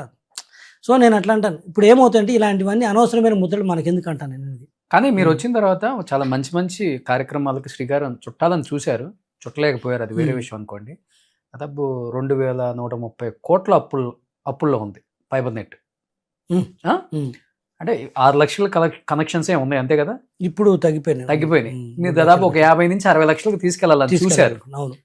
అప్పుడు అంటే ఇప్పుడు జియో కానీ ఎయిర్టెల్ కానీ వీటితో పాటు పోటీ పడాలంటే ఆ రేంజ్కి వెళ్తేనే అది వర్కౌట్ అవుతుంది. రకరకాలుగా చూశారు, కానీ చివరికి చూస్తేనేమో మీరు బలిపశువు అయిపోయారు. బలిపశువు అని చెప్పలేను, కానీ ఉంటుంది. వాటికంటే కూడా బ్రహ్మాండమైన నెట్వర్క్ ఉంది. ఇప్పుడు ఆటలు అరటిపండు అయిపోయారు కదా సార్. ఆట మీరు ఆడలేకపోయారు, మీకు చేతగాల అని. మీరు కూడా ఆడొచ్చు, మీకు కూడా లౌక్యం తెలుసు, మీకు కూడా ఆ తెలివితేటలు ఉన్నాయి. అడ్డం తిరిగితే మళ్ళీ వాళ్ళు అసలు అదే చెప్తుంది. కానీ ఆడలేకపోయారు కదా. అనవసరం అనుకున్నాను అంతే. అనవసరం వీళ్ళతోటి ఎందుకు వాళ్ళు ఏమన్నా అడ్డం తిరిగి చేయాలంటే అదేం పెద్ద ఇష్యూ కాదు, కానీ బట్ అనవసరం మనకి. ఇంకా అదేదంటారు చూసావా, రాయేసినట్టు అవుతుంది. రోజు కొట్టుకోవటం అవసరమా నాకు అనిపించింది. అంత మించి ఏం లేదు. ఇంకా సరే మీరు అన్నట్టు ఆటలు అరటిపండు అనుకున్నా పర్లేదు, ఇంకోటి అనుకున్నా పర్లేదు, కానీ నాకైతే అనవసరం అనిపించింది. అండ్ ఇంకోటి నేను చెప్తున్నాను, చంద్రబాబు నాయుడు గారు చేసే ప్రయత్నానికి వీళ్ళు కొంత సహకారం ఉంటే నెక్స్ట్ లెవెల్ ఉంటుందండి. వాళ్ళు అస్సలు సహకరించరు, మరి ఎందుకు ఇట్లా తయారవుతారో నాకు అర్థం కావట్లేదు. కానీ వ్యవస్థలో సార్ ఒక 5 to 10% చేస్తేనే ఇలాంటి డెవలప్మెంట్ ఉంది కదా మనకి, భారతదేశం కావచ్చు. నేను ఇదే చెప్తాను, 5% చేస్తేనే నేను ఆల్వేస్ బిలీవ్ 5% చేస్తే ఈ డెవలప్మెంట్ నిజంగా కూడా జరుగుతుంది అంతే. ఇంకో విషయం చెప్పిన, ఆ 5% కూడా ఎందుకు అవుతుంది తెలిసిన? ఎందుకు అవుతుంది? అందులో 3% లంచాలు తీసుకొని అవుతుండ్రు, లేకపోతే 2% అవుతుంది. అబ్బా, డబ్బులు ఇస్తున్నారు కాబట్టి కొన్ని పనులు అవుతున్నాయి. డబ్బులు లేకపోతే అది కూడా కాదు. అంటే డబ్బులు లేకుండా మనస్సాక్షిగా పనిచేసేది 2%. ఆ 5లో కూడా 3% డబ్బులు పడుతున్నాయి కాబట్టి పనులు అవుతున్నాయి. డబ్బులు కాబట్టి అవి కూడా కావు. అంటే ఇప్పుడు చెప్పాలంటే నారా చంద్రబాబు నాయుడు గారు లాంటి వాళ్ళు కూడా అడ్మినిస్ట్రేషన్లో కావచ్చు, ఐటీ డెవలప్మెంట్లో కావచ్చు, డిసిషన్ మేకింగ్ లో నెంబర్ 1 అంటుంటారు. అలాంటి వ్యక్తికి ఇంకా వ్యవస్థ అనేది సహకరిస్తే ఈవెన్ ఇప్పుడు రాష్ట్రంలో కూడా నేను చెప్తున్నాను, నారా చంద్రబాబు నాయుడు గారికి మా సార్కి ఇమ్మనని చెప్పండి, కొంచెం వ్యవస్థ సహకరించమనండి, వేరే విధంగా పరిగెట్టిస్తారు. అంటే చేసే ఉద్దేశం వాళ్ళకు ఉంది కాబట్టి. చేసే ఉద్దేశం లేనివాడికి ఎవరేం చేయలేరు. అది నేను చెప్పేది. ఇప్పుడు అంతేందుకు, సాక్షాత్తు మీకు గమనిస్తే ఒక 8 నెలల క్రితం 9 నెలల క్రితం తెలంగాణ ముఖ్యమంత్రి రేవంత్ రెడ్డి గారు మాట్లాడలేదా? అవును, ఐఏఎస్ల మీద మాట్లాడారు. ఓపెన్గా మీటింగ్లో మాట్లాడాడు కదా, మీరు వెళ్ళాలి, బయటికి వెళ్ళాలి, కలెక్టర్లు వెళ్ళాలి, జిల్లాలకు వెళ్ళాలి, మీరు ఏసీ రూమ్లో కూర్చొని ప్రతిదీ నో చెబుతున్నారు. మళ్ళీ దట్టు ఇక్కడేదో నాకు వ్యక్తిగతంగా వాళ్ళ మీద నాకేదో అక్కడ నా విషయంలో జరిగింది కాబట్టి నేను గడిచితోటో లేకపోతే ఇంకోటి చెప్పట్లేదు. కొంతమంది నాకు ఐఏఎస్లో పరిచయం ఉన్నారు, ఏం జీవి మా మీద ఎట్లా పడిపోతున్నావు. ఉమ్, అప్పుడు మళ్ళా మధ్యలో అంటే ఇక్కడ వ్యక్తుల మీద పట్టం కాదు, ఆ వ్యవస్థలో వాళ్ళకి ఇచ్చిన ఇమ్యూనిటీ. ఉమ్, ఇప్పుడు నేనేమంటే ఒక చిన్న ఎల్డీసీ, ఒక చిన్న క్లర్క్ తప్పు చేస్తే వాడిని ట్రాన్స్ఫర్ చేస్తున్నారు, సస్పెండ్ చేస్తున్నారు. ఈరోజు ఐఏఎస్లు చేసే తప్పులు ఎన్ని ఉన్నాయి, ఐపీఎస్లు ఐఏఎస్లు చేసే తప్పులు ఎన్ని. వాళ్ళకు రాజ్యాంగబద్ధంగా కొంత ఇమ్యూనిటీ ఉంది. దాంతో ఏమంటే వాటి మీద ఎటువంటి చర్యలు ఉన్నట్లేదు. ఎందుకు ఉండవు అంటాను. అతను కూడా ఒక అధికారి కాదు, ఉన్నత స్థాయి అధికారి. తప్పు చేసినప్పుడు ఉన్నత స్థాయి అధికారి అయితే ఏంటి, చిన్న స్థాయి అధికారి అయితే ఏంటి? సీఎం స్థాయి వ్యక్తులే జైలుకి వెళ్తున్నారు కదా. మరి అలాంటప్పుడు మీకు వాళ్ళ మీద చర్యలు ఎందుకు ఉండవు? రెండవది ఒకటి టర్న్ అరౌండ్ టైం, ఒక టైం లిమిట్లో పెట్టి పని చేయించాలి కదా అంటాను. అదే కింద స్థాయి వ్యక్తి ఫైల్, ఒక ఎంఆర్ఓను, ఒక సిఐఓ ఒక ఫైల్ గినం అంటే ఒక ఎంఆర్ఓ గినం త్వరగా మ్యూటేషన్ పాస్ అయ్యే ఉంటే వాళ్ళ డిపార్ట్మెంట్లో ఒక సిఐ ఛార్జ్ షీట్ అయిపోతే పైనుంచి ఎస్పీలు ఫోన్ చేసి లేకపోతే పైనుంచి కలెక్టర్లు ఫోన్ చేసి ఎడాపెడా తిడతారు, నువ్వు ఎందుకు చేయలేదు ఇది అంటారు. అదే కలెక్టర్ దగ్గర నెలల తరబడి సంవత్సరాల తరబడి నుంచి ఫైల్ మూవ్ కాకపోతే అడిగేవాడు లేడు, అడిగే హక్కు ఎవరికి లేదు, అడిగినా కూడా సమాధానం చెప్పాల్సిన అవసరం లేనట్టుంది, చేయకపోతే తీసుకునే చర్యలు లేవు. అదే ఎంఆర్ఓని ఒకసారి అడుగుతారు, రెండుసార్లు అడుగుతారు, మూడోసారి ఏం చేస్తారు? సస్పెండ్ చేసేస్తారు. పోలీసు వాళ్ళని కింద వాళ్ళని వీఆర్కి పంపించేస్తారు, సస్పెండ్ చేస్తారు. అవును. మరి అదే ప్రిన్సిపల్ నీకు ఎందుకు అప్లికేబుల్ కాదంట నేను. అక్కడ ఈ ప్రిన్సిపల్కి అప్లై అయితే డెఫినెట్గా పనులు పరిగెడతాయి, వ్యవస్థలో చాలా మార్పులు వస్తాయి. నువ్వు అరే కలెక్టర్ దగ్గర ఫైల్ వస్తే నిర్ణయం తీసుకుంటే ఎన్ని రోజులు ఉన్నట్టు ఉండాలా? ప్రిన్సిపల్ సెక్రటరీ దగ్గరికి వెళ్ళిందంటే ఇంకంతేనా, కథం. అది కోల్డ్ స్టోరేజ్ అయినా. మంత్రులు ఫోన్ చేసినా, ముఖ్యమంత్రి గారు ఫోన్ చేసినా సాక్షాత్గా దాన్ని క్లియర్ చేయమన్నా కూడా చేయరా? ముఖ్యమంత్రి గారు, నేను చెప్పేది మంత్రులు పక్కన పెట్టు, డైరెక్ట్గా ఇన్వాల్వ్ అయ్యి దాన్ని త్వరగా క్లియర్ చేయండి. నేను ఇదేదో నేను దగ్గరుండి చూసి చెప్తుంది కాదు. ముఖ్యమంత్రిగా మా చంద్రబాబు నాయుడు గారు ఎన్నిసార్లు మీటింగ్లో పెట్టి చెప్పలేదు, మీరు ఫైల్స్ క్లియర్ చేయట్లేదు, మరి పేరుకుపోతుండే ఎందుకు చేయరని టైం బౌండ్స్ పెడుతుండు, చేయట్లేదు. కానీ టైం బౌండ్ పెట్టి చేయకపోతే చర్యలు ఏంటి? లేదు అంటే లేదా, లాలో కూడా లేదండి, లేదు. అందుకే ఆ ఇమ్యూనిటీ ఉంది వాళ్ళకి. వరస్ట్ కేసులు ఏమవుతుందంటే నాన్ ఫోకల్ పోస్టులు ఇస్తారు వాళ్ళని. అంటే మంచిగా ఒక పెద్ద పోర్ట్ఫోలియోని తీసుకెళ్ళి చిన్న దాంట్లో వేస్తారు, బదిలీ చేయొచ్చు, అంతే. బదిలీ చేస్తారు. వాళ్ళకి అనుకూలంగా ఉన్న వాళ్ళు తీసుకొచ్చి చేసుకుంటారు, అంతేనా? అనుకూలమని కదా, అంటే ఒకవేళ చర్యలు తీసుకోవాలంటే ఈ కాంటెక్స్ట్లో నేను చెప్పేది. అంత మించి ఇంకా చేసేది ఏం లేదు. దానికి వాళ్ళు ఏమవుతారు, భయపడట్లేదు. ఓకే వేసుకుని కొన్ని రోజులు ఎంజాయ్ చేసింది, కొన్ని రోజులు ఆడుంటాము. అప్పుడు మీరు అన్నట్టు మాకు అనుకూలమైన వాడు వచ్చినప్పుడు ఎవరన్నా అప్పుడు మళ్ళీ మేము ఫోకల్ పోస్ట్లోకి వస్తాం అనేది ధీమా వచ్చేసింది. ఇంకా ఓకే. లేకపోతే వాళ్ళకి జరగంది ఏముంది, అక్కడ ఉన్నా కూడా అదే శాలరీ, అదే పర్క్విజిట్స్, అవే ప్రోటోకాల్ అందుతుంది. ఇక్కడ ఉన్న అదే ఒకటి. సో చెప్పాలంటే బ్రిటిష్ వాళ్ళు పరిపాలించిన పాలన అని చెప్పుకోవచ్చు. అదే వాళ్ళు తెచ్చిందే కదా, వాళ్ళు తెచ్చింది. వాళ్ళకి ఏంటంటే ఆ రోజు వాళ్ళకి అనుకూలంగా పెట్టుకున్నారు, అది మనం అమెండ్ చేసుకోకుండా అట్టే కూర్చున్నాం. లేకపోతే ఏంటండి, ముఖ్యమంత్రి గారి స్థాయి వ్యక్తి ఫోన్ చేసి ఫైల్ క్లియర్ చేయమంటే వినకపోతే, మంత్రి చెప్తే వినకపోతే ఇంకెప్పుడు అవ్వాలి? ఈరోజు ఎమ్మెల్యేలు పోతే కలెక్టర్ దగ్గర చేతులు కట్టుకొని నిలబడాలా? ఎమ్మెల్యే ర్యాంక్ ఏంటి, కలెక్టర్ ర్యాంక్ ఏంటి? చూసారు అవన్నీ కళ్ళతో. మరి భయపడాల్సిన అవసరం ఏంది? సో దానివల్ల ఏమవుతుంటే డ్రాగ్ అయిపోతుంది. చెప్పాలంటే విరక్తి అనుకోండి, ఆటలు ఆడిపోండి అనుకుంటే మీరు ఏదన్నా పెట్టుకోండి. వెక్స్ అయిపోయారు అన్ని రకాల. Time waste. చాలా లేట్ తెలుసుకున్నారు కదా. త్వరగా తెలుసుకున్న లేట్ కాదు. కానీ పార్టీ బాగా డిఫెన్స్ లో ఉన్నప్పుడు బాగా ఫైట్ చేశారు. అంటే ఏ టీవీ డిబేట్లో చూసినా కానీ జీవీ రెడ్డి అనే వ్యక్తి లేకుండా డిబేట్ లేదు.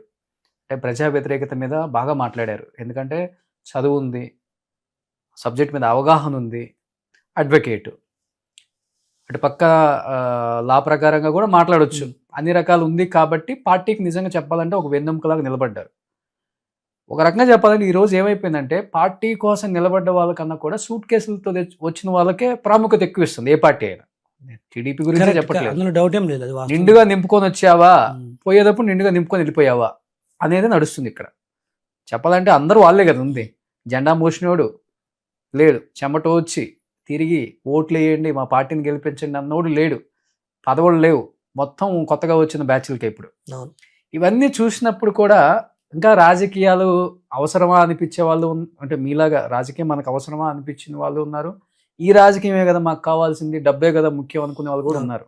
కానీ వ్యవస్థలో మీలాంటి వాళ్ళు లేకపోతే దీని పర్సంటేజ్ ఎక్కువైపోయి రాష్ట్రాల అభివృద్ధి అవ్వవు, అన్ఎంప్లాయ్మెంట్ ఉంటుంది, ఎటువంటి ఎక్కడ వేసినా అక్కడే ఉంటుంది. మీరు చెప్పినట్లుగానే ఫైల్ మూవ్మెంట్ అంటారా, మీలాంటి మాట్లాడే వాళ్ళు వ్యక్తులు లేకపోతే ఎక్కడి నుంచి జరుగుతుంది వ్యవస్థ అనేది, ఇప్పుడు మీరు అన్నట్టు వెళ్తుంది?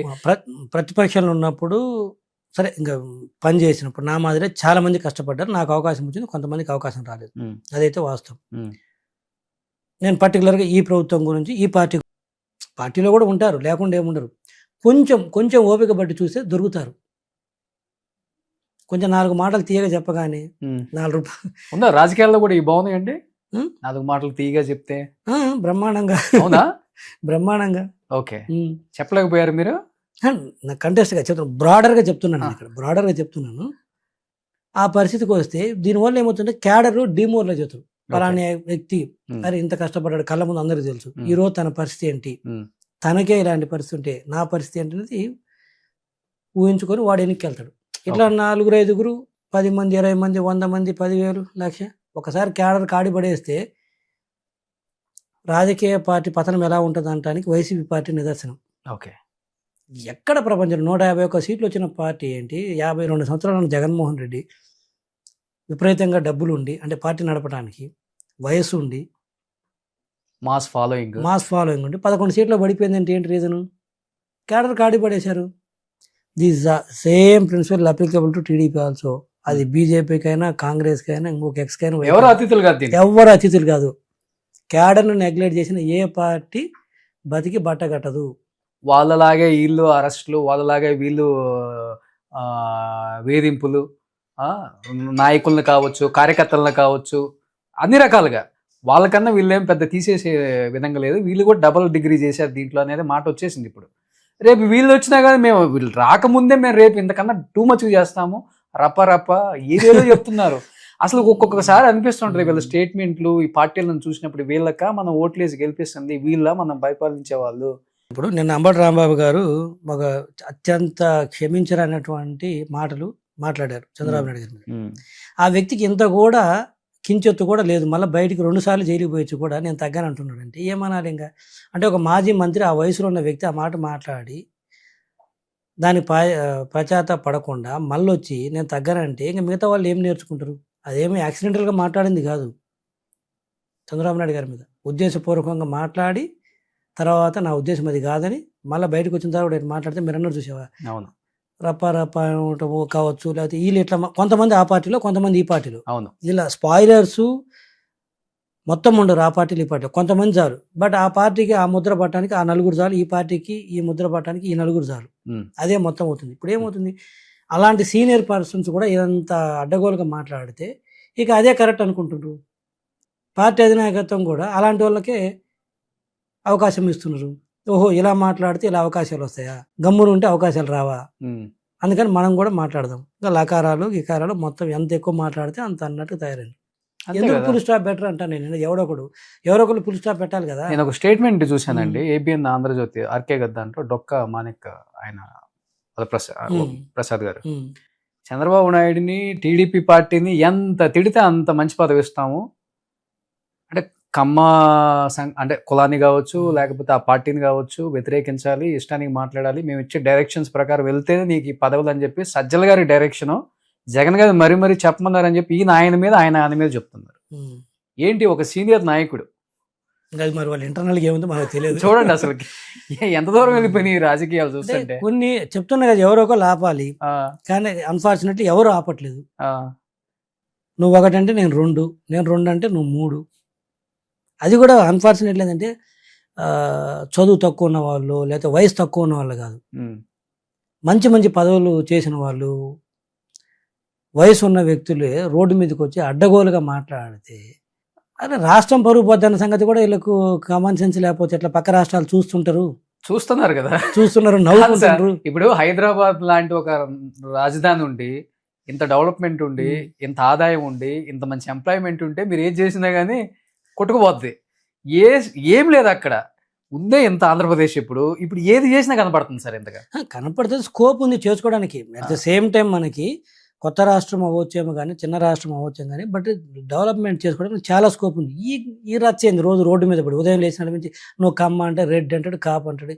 ఏంది కులాలకి సంబంధం ఏంటంటే, నీకు సంబంధం ఏంటి అసలు? కులాల పంచాయతీ ఏంటి? ఎంతవరకు కులాలు?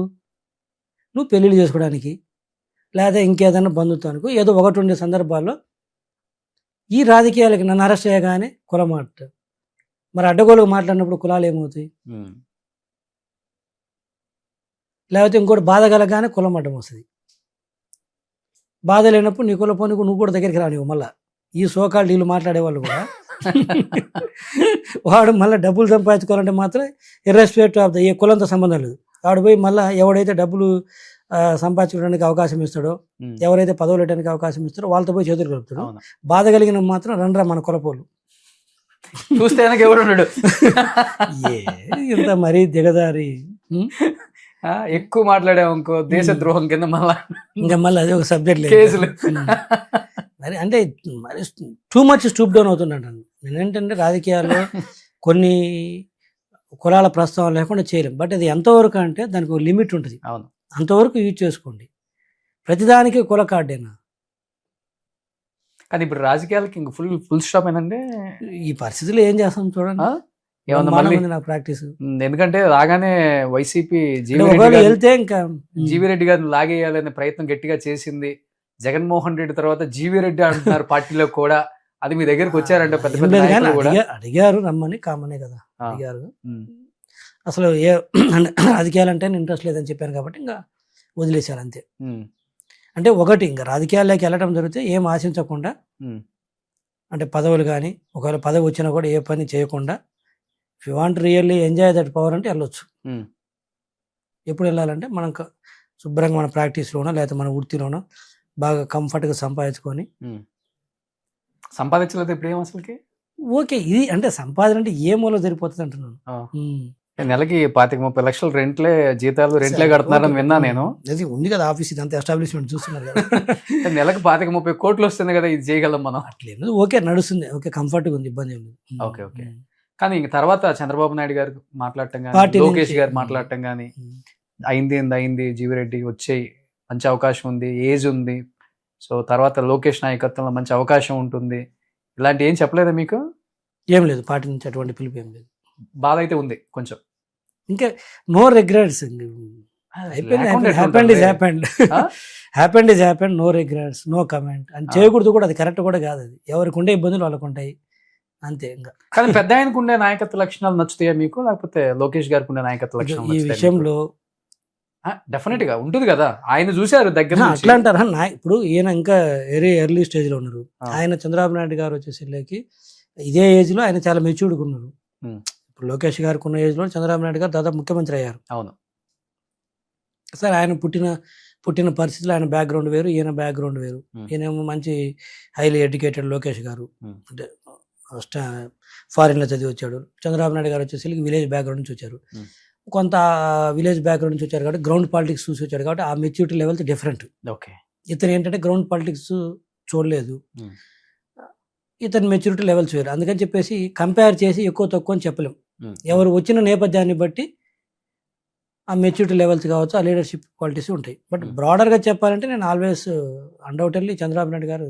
కానీ చెప్తే అంటే బయట పార్టీ అధికారంలోకి వచ్చిన తర్వాత లోకేష్ గారు పాదయాత్ర తర్వాత పార్టీ బాగా బలోపేతమైంది. ఇన్ కేస్ కూటమి కూడా కలిసి ఉండకపోతే జనసేన కావచ్చు, బీజేపీ కావచ్చు, పార్టీ అధికారంలోకి వచ్చే అవకాశం చాలా ఉన్నాయి. 120 నుంచి 130 సీట్లు డెఫినెట్గా.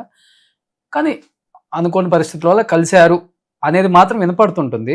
బట్ మీకేమన్నా అనిపించిందండి? నేను కూడా చాలాసార్లు చెప్పాను కూడా, అనిపించడం కాదు, కేడర్లో ఊపు వచ్చిందిలే పాదయాత్ర వల్ల.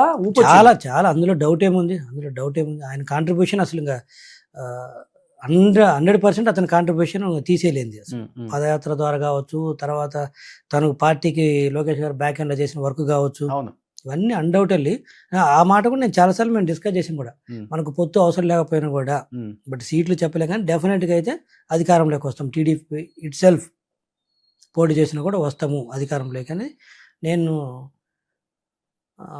ఓపెన్గా చెప్పాలంటే మా సార్తో కూడా ఓపెన్ కాల్లో అని అంటే మీకు తెలియదులే జీవీ రెడ్డి రాజకీయాలు తెలియదులే, అట్లా కాదులే కావాలని చెప్పారు. అంటే స్ట్రాంగ్గా కూడా నేను అప్పుడు 2-3 సార్లు చెప్పడం జరిగింది. ఓకే. కానీ ఎందుకులే మళ్ళీ ఒక రిస్క్ తీసుకోకూడదని కాదు, రిస్క్ అని కూడా కాదులే కానీ సమ్ అరేంజ్మెంట్స్ ఉంటాయి అంతే. ముందు ఒప్పుకోవడమో ప్రామిస్లో ఏదని కాదు, రిస్క్ అని కాదు, ఎందుకంటే క్లియర్ కనపడుతుంది కదా. ఓకే, క్లియర్ కనపడుతుంది. సో అందుకని చెప్పేసి అదేం లేదు. కానీ 2027 లొకేషన్ సీఎం చేసి సెంట్రల్లోకి చంద్రబాబు నాయుడు గారు వెళ్ళే అవకాశం ఎక్కువ కనపడుతుంది. దానిలో భాగంగా ఈ మధ్య పార్లమెంటు వ్యవధిలో ఉన్న నియోజకవర్గాల ఎమ్మెల్యేలని, ఎమ్మెల్సీలని, వాళ్ళ కుటుంబాలను కూడా పిలిచి భోజన కార్యక్రమాలు, అట్ ది సేమ్ టైం వాళ్ళకి చీరలు పెట్టడం, కుటుంబంలో ఉన్న కొడుకులు, అంటే ఫస్ట్ టైం ఈ ఆచారం ఎక్కడ లేదు. రాజకీయాల్లోకి వచ్చిన తర్వాత నేను కూడా ఫస్ట్ టైం చూస్తున్నాను కదా. లోకేష్ గారు ఫ్యామిలీలో ఉన్న అందరిని పిలవటం, వాళ్ళతో విందు, తర్వాత ఫ్యామిలీతో ఇంటరాక్షను, వాళ్ళకి శారీస్ పెట్టడం కావచ్చు. అంటే 2027కి నేను రెడీగా ఉన్నాను, మీ అందరూ సపోర్ట్ కావాలని ఒక సంకేతం దీనికే, లేకపోతే ఏంటంటారు అసలు కదా? హ్యూమన్ టచ్ అని చేస్తున్నారు. దానికి ఇప్పుడు ఇవన్నీ చేయకపోయినా కూడా ఇప్పుడు లోకేష్ గారు ముఖ్యమంత్రి అభ్యర్థిత్వాన్ని కాదని వాళ్ళు ఎవరు చెప్పు ఉంటారు కదా, దాని వాళ్ళు కూడా ఉంటారు లేదా, అందే ఉందిలే కదా. ఇప్పుడు నాకు తెలిసైతే లేదు పార్టీలు. ఎందుకంటే చంద్రబాబు నాయుడు గారి కొడుకు కాబట్టి ఒప్పుకోవాలని కాదు, హిమ్సెల్ఫ్ ప్రూవ్డ్. అండ్ మీరు అన్నట్టు ప్రాంతీయ పార్టీ ఓపెన్ ఫ్యాక్ట్, ఇందులో ముసుగులో గుద్దులాట ఏముంది? ఇప్పుడు ప్రాంతీయ పార్టీ తర్వాత కొడుకు వస్తాడు, సబ్జెక్టు ప్రూవ్ చేసుకున్నాడు. ఒకవేళ ప్రూవ్ చేసుకోలేకపోతే తండ్రి తర్వాత కొడుకు అయినంత మాత్రం అప్పుడు ఒప్పుకోరు. ఓకే, ప్రూవ్ చేసుకున్నప్పుడు బై డిఫాల్ట్ అంతే. అది ఒకళ్ళిద్దరు ఒప్పుకరా. ఇప్పుడు హ్యూమన్ టచ్ అని చెప్పేసి చీరలు పెట్టి భోజనాలు పెట్టి ఇన్ని చేసిన కూడా ఒప్పుకునేవాడు ఒప్పుకొని ఉంటాడు. ఉండే పర్సన్స్ ఉంటారు ఒప్పుకునే వాళ్ళు. ఓకే, ఇవన్నీ చేయకపోయినా కూడా ఒప్పుకునే వాళ్ళు ఉంటారు. ఇవన్నీ చేసినా కూడా ఒప్పుకునేవాడు ఉంటాడు. ఓకే, చేసినా కూడా.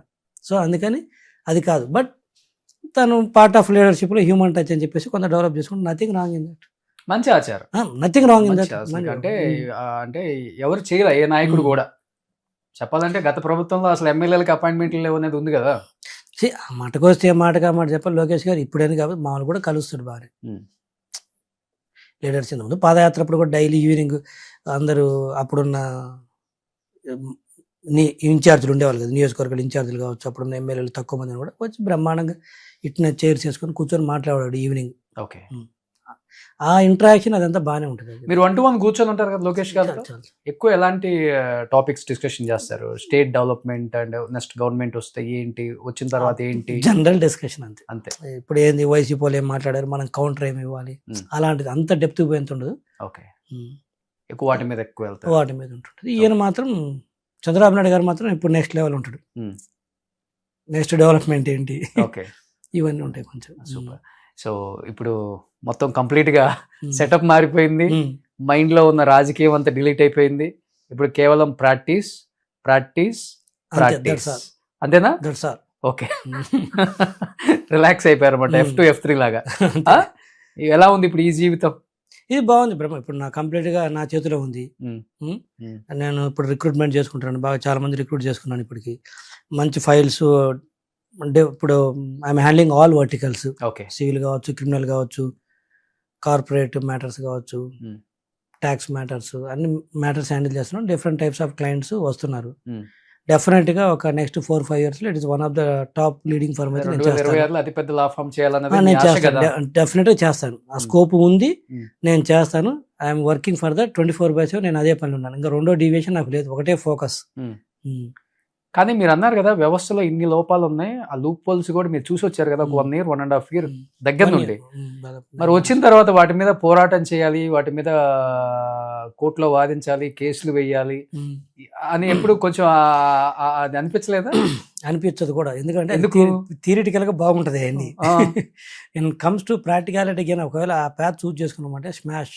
ఎందుకని అంటే కావు, అదొక పార్టే కదా, అది వెళ్ళిపోతూ ఉంటుంది. అంత ఈజీ కాదు థింగ్స్. చెప్పే కదా, మనం లోపల ఉండే చేయలేనప్పుడు ఇంకా బయట ఉండి ఏం చేస్తాం? ప్రాక్టికల్గా ఇవన్నీ థియరిటికల్గా బాగుంటుంది, లెఫ్ట్ ఓరియంటెడ్గా కొంచెం థింకింగ్ అన్నట్టు ఉంటుంది, లేకపోతే థియరిటికల్గా బాగుంటుంది. కానీ బట్ ప్రాక్టికల్గా నేల విడిచి సామ్ చేయకూడదు. ఓకే, అంటే మీ వృత్తిలోకి వస్తే ఇలా, వాళ్ళ వృత్తిలో ఉంటే అలా. అట్లా ఒకటి చెప్పండి జీవి రెడ్డి గారు, మనస్సాక్షిగా గుండె మీద చేసుకొని చెప్పండి. ఇప్పుడు ఒక కేసు వాదించాలన్నా, లేకపోతే ఒక కేసును తీసుకోవాలన్నా కోర్టులలో సంవత్సరాల తరబడి, అదేమన్నంటేనేమో జడ్జెస్ లేరంటారు, లేకపోతే ఏదేదో చెప్తారు రీజన్స్. మీ వ్యవస్థలో ఒక కేసు 5-6 సంవత్సరాలు కూడా నడుపుతారు, జడ్జిమెంట్ రాదు. కానీ ఈ వ్యవస్థలకు వచ్చేసరికి ఇన్ని లోపాలు చూపించారు కదా, మీ వ్యవస్థలో ఇంతకన్నా డబల్ ఉన్నాయి కదా. నేను చెప్పేది నా బతుకు తెరుగు గురించి నేను చెప్తుంది డిఫరెన్స్ చెప్తాను. ఇందా చెప్పింది నాకు అది అనవసరం, చాలా డిప్లొమాటిక్ ఆన్సర్స్ క్లియర్ చెప్పాను. ఇందాక నేను చెప్పింది ఏంటంటే అది నా బతుకు తెరువు. ఏది ఇలాంటివన్నీ పట్టుకొని తిరిగితే అక్కడ నేను పార్టీ అక్కడ అధికారంలో ఉన్నాను, పదవి తీసుకున్నాను. పదవి తీసుకున్నప్పుడు పని చేయాలి. ఎక్కడ ఏ పదవి లేదు అంటే నాకు సంబంధం లేదు. బట్ బీయింగ్ రెస్పాన్సిబుల్ సిటిజన్గా నువ్వు స్పందించొద్దా అంటే అవన్నీ కాకమ్మ కథలు వింటానికి బాగానే ఉంటాయి. ముందు నా బతుకు తిరిగిపోయి రోడ్డున పడితే రేపు ఎవరు రాడు. సో ఇక్కడైనా అక్కడైనా ఎక్కడైనా అది మామూలే. ఇక్కడ ఏంటంటే నేను ఇండిపెండెంట్ ప్రొఫెషనల్ కాబట్టి ముందు నేను ఎలా బతకాలి, ముందు నా కడుపు నిండితే నేను ఏదైనా ఆలోచిస్తాను. కడుపు నిండకుండా చేస్తే రోడ్డున పడతాను. ఓకే. సో అక్కడ ఏంటంటే నేను పదవిలో ఉన్నాను కాబట్టి డెఫినెట్గా అవ్వాలని కోరుకున్నాను, ప్రయత్నించాను చేయడానికి. కాలేదు. ఓకే. ఇక్కడ కూడా నేను క్లయింట్కి న్యాయం చేయడానికి ట్రై చేస్తాను. నా స్కోప్ అంతవరకు, అంతకు మించి నేను ఎక్కువ మాట్లాడితే ఒకటేమో అయితే రోడ్డున పడతా, లేకపోతే ఈడు చేదస్తపోడు అంటారు. అసలు చిన్న తేడా ఉంది దానికి, మీరు గమనించాలి. అంతేగాని అదేం కాంట్రడిక్షన్ కాదు. అక్కడ ఉన్నా కాబట్టి ఎట్లా, ఇక్కడ ఉన్నా కాబట్టి పట్టించుకోవట్లేదని కాదు. అక్కడ పదవి ఉంది, ఇదేం కాంట్రడిక్టరీ కాదు, లేకపోతే ఇంకోటి కాదు. ఇది రియాలిటీ ఇది అంటాను. అంటే పదవి కూడా పెద్ద గొప్ప పదవి అని చెప్పుకోకూడదు. మీకు చెప్పాలంటే ఒక ఎమ్మెల్యేలు, ఒక మినిస్టరు, ఒక అది ఎంపీ, ఇలాంటి వాళ్ళు రాజీనామా చేసి అధికారంలో ఉన్నప్పుడు బయటకు వస్తే ఇంత పెద్ద ఎత్తున మాట్లాడుకుంటారు జనం. అలాంటి మీద ఒక చైర్మన్ పదవికి రాజీనామా చేస్తే చాలా పెద్ద డిస్కషన్ జరిగింది. క్యాడర్, టీడీపీ క్యాడర్ మొత్తం ఆల్మోస్ట్ స్పందించారు ఆ విషయంలో. నేను I must thanks to the TDP cadre. అంటే అంత బాగా ఓన్ చేసుకున్నారు. అదే నేను ఏమంటున్నానంటే కులాలని, కానీ ఇక్కడే నేను చెప్తున్నాను, మరి ఎక్కడ ఉన్నాయి కులాలు? ఇప్పుడు ఓపెన్ ఫ్యాక్ట్ అది, ఇంత నన్ను ఓన్ చేసుకోవాల్సిన అవసరం లేదు కదా. అప్పుడే కదా ఈ రోజు కూడా నాకు బ్రహ్మాండంగా ఓన్ చేసుకుంటున్నారు. అంటే ఇవన్నీ అవసరాల దృష్టి కులాల తప్పితే నిజంగా పనిచేసేవాడు కులాలు ఉండవు. జెన్యూన్గా పనిచేస్తే ఎవరైనా ఆదరిస్తారు. ఇదంతా నాన్ సెన్స్. ఇప్పటికైనా మన రాష్ట్రంలో కులాల కుంపటి పక్కన పెట్టి కాసేపు పని చేసుకుంటే బాగుంటుంది. ఇవన్నీ చూడు, ఏ కుల పోలు ఉన్నారు అందరూ. అవును, అన్ని రకాల వాళ్ళు ఉన్నారు, అందరు ఉన్నారు. మరి కానీ వ్యవస్థలో ఉన్న లూప్ పోల్స్ కావచ్చు, చట్టాలను చుట్టాలుగా చేసుకొని రకరకాల, అంటే తప్పును కూడా ఇది తప్పు కాదు ఒప్పు అని మన చేత అనిపించే స్థాయికి వచ్చేసింది కదా. ఏమనిపిస్తుంది యాజ్ ఎ అడ్వకేట్గా? ఇవన్నీ తప్పని మీకు తెలుసు, కానీ తప్పదు అంటున్నాను. ఓపెన్ ఇప్పుడు ఏది తెలియంది కాదు. ఇప్పుడు ఒక కేసు బ్రీఫ్ తీసుకున్నప్పుడే ఇతను తప్పు చేశాడు లేదని చాలా వరకు అర్థమవుతుంది.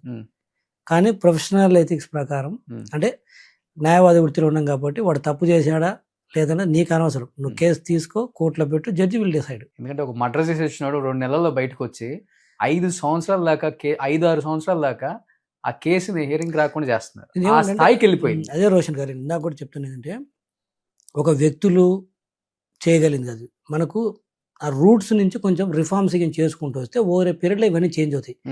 ఓవర్ నైట్లో ఒక వ్యక్తి, ఒక జీవీ రెడ్డో లేకపోతే ఒక రోషన్ గారో లేకపోతే ఇంకో మా చంద్రబాబు నాయుడు గారు లాంటి వ్యక్తులు వచ్చి ఎంత అనుకున్నా కూడా మారవు.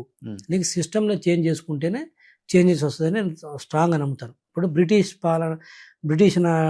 హయాం నాటి చట్టాలు ఇప్పటికి ఉన్నాయి, అదే రూల్స్ ఉన్నాయి. మీకు అర్థమవుతుంది చెప్తుంది. సో ఇప్పటికీ అదే కర్ర పెత్తన నడుతున్నప్పుడు మన కళ్ళ ముందు కనపడుతున్నప్పుడు, ఇప్పుడు కాదు ఇంత ఏఐ టెక్నాలజీలో కూడా ఇంకా నీకు పాత చట్టాలు పెట్టుకొని లేకపోతే పాత రూల్స్ పెట్టుకొని అదే స్థాయిలో మనం నడిపితే ఇలానే ఉంటుంది అంటాను. అవి చేంజ్ అయితే ఆటోమేటిక్గా ఇవన్నీ బై డిఫాల్ట్ వ్యక్తులు కూడా ముందుకు వస్తారు, ఎంతో కొంత కాంట్రిబ్యూట్ చేస్తారు. అవన్నీ అంత కట్టేసి పరిగెత్తమన్నట్టు మీరు చెప్పేది. మీరు చెప్పేది జనానికి క్లియర్ గా అర్థం అవ్వాలంటే ఎంత పెద్ద తప్పు చేసినా గానీ ఒక చిన్న లూప్పోల్తో బయటకు వచ్చేది. అసలు లీగల్లో అసలు ఏ తప్పు చేయకపోయినా ఒక చిన్న మెలక పెట్టేసి వాడి జీవితాన్ని లోపడించవచ్చు. అదే అట్లయితే చాలా ఉన్నాయి. ఇప్పుడు లీగల్ అయితే ఏం తప్పు చేయకపోయినా కూడా దేశద్రోహం కేసులు పెట్టచ్చు. నిజంగా దేశద్రోహం చేసినోడు కూడా బయటికి రావచ్చు. అంటే అంత వలనరబుల్ గా ఉన్నాయి అంటున్నాను. అవును, అంత వలనరబుల్గా ఉన్నాయి. దానికి 2 కారణాలు. ఒకటి వచ్చేసరికి చట్టాలు ఉన్న లూప్హోల్స్ కావచ్చు, దాన్ని ఇంప్లిమెంట్ చేసే వ్యక్తులు మిస్యూజ్ చేయటం. ఇప్పుడు ఓపెన్ సీక్రెట్ మాట్లాడుకుంటే అధికార పార్టీలో ఉంటారు. అధికార పార్టీలో ఉన్నవాడి మీద ఏ మీద కేసులు ఉండవు, ప్రతిపక్షంలో ఉన్నవాడి మీద కేసులు ఉంటాయి. అధికార పార్టీలో ఉన్నవాడు ఏ తప్పు చేస్తాడో ప్రతిపక్ష పార్టీలో ఉన్నవాడు అదే తప్పు చేస్తాడు, కానీ వీడి మీద కేసు ఉండదు, వాడి మీద కేసు ఉంటుంది. అంటే ఎక్కడ జరుగుతుంది? ఇంప్లిమెంట్ చేసాడు సరిగా లేడు. అవును, ఓపెనే కదా. అవును, ఇంకెందుకంటే ఇంకా ప్రాక్టికల్ ఎగ్జాంపుల్ ఏం కావాలి? రాజకీయాల వల్ల అడ్వకేట్ల డిమాండ్ కూడా బాగా పెరిగిపోయింది. రాజకీయాలని కాదు, అది ఒక పార్ట్. జనాభా పెరుగుతుంది, జనాల ఎకానమీ సైజ్ పెరిగింది, ఆటోమేటిక్గా సంపద ఎక్కడ పెరుగుతుందో జనాభా పెరుగుతుందో అక్కడ లిటిగేషన్ ఎక్కువ ఉంటుంది. ఓకే. డబ్బులు ఉంటేనే కదా అసలు లిటిగేషన్. అవును. ఇప్పుడు మీకు ఒక 4 కోట్లు వచ్చింది అనుకోండి, ఏం చేస్తారు మీరు? ఓ ల్యాండ్ కొంటారు, ఓ బిల్డింగ్ కొంటారు, లేదన్నా వ్యాపారం మొదలు పెడతారు. ఏదో ఒకటి లిటిగేషన్ స్టార్ట్ అవుతుంది. ఇంట్లోంచి బయటికి వెళ్తేనే కదా ఏదో ఒకటి. వెళ్ళకుండా మీకు ఆ డబ్బులు లేవు, డబ్బులు లేకపోతే ఇంట్లోంచి కదలరు, ఇంట్లోంచి కదలకపోతే ఏ లిటిగేషన్ లేదు, ఏ కేసులు లేవు. సో అందుకని మనకి ఏంటంటే ఇప్పుడు లిటిగేషన్ విపరీతంగా పెరుగుతుంది. రీజన్ ఏంటంటే ఎకానమీ బాగా పెరిగింది, జనాభా పెరిగారు, దాంతో పెట్టుబడులు కావచ్చు, వ్యాపారాలు కావచ్చు, ఇలా ఇవన్నీ చేస్తున్నాం. దాంట్లో ఎంతో కొంత లిటిగేషన్ వస్తుంది. అవును.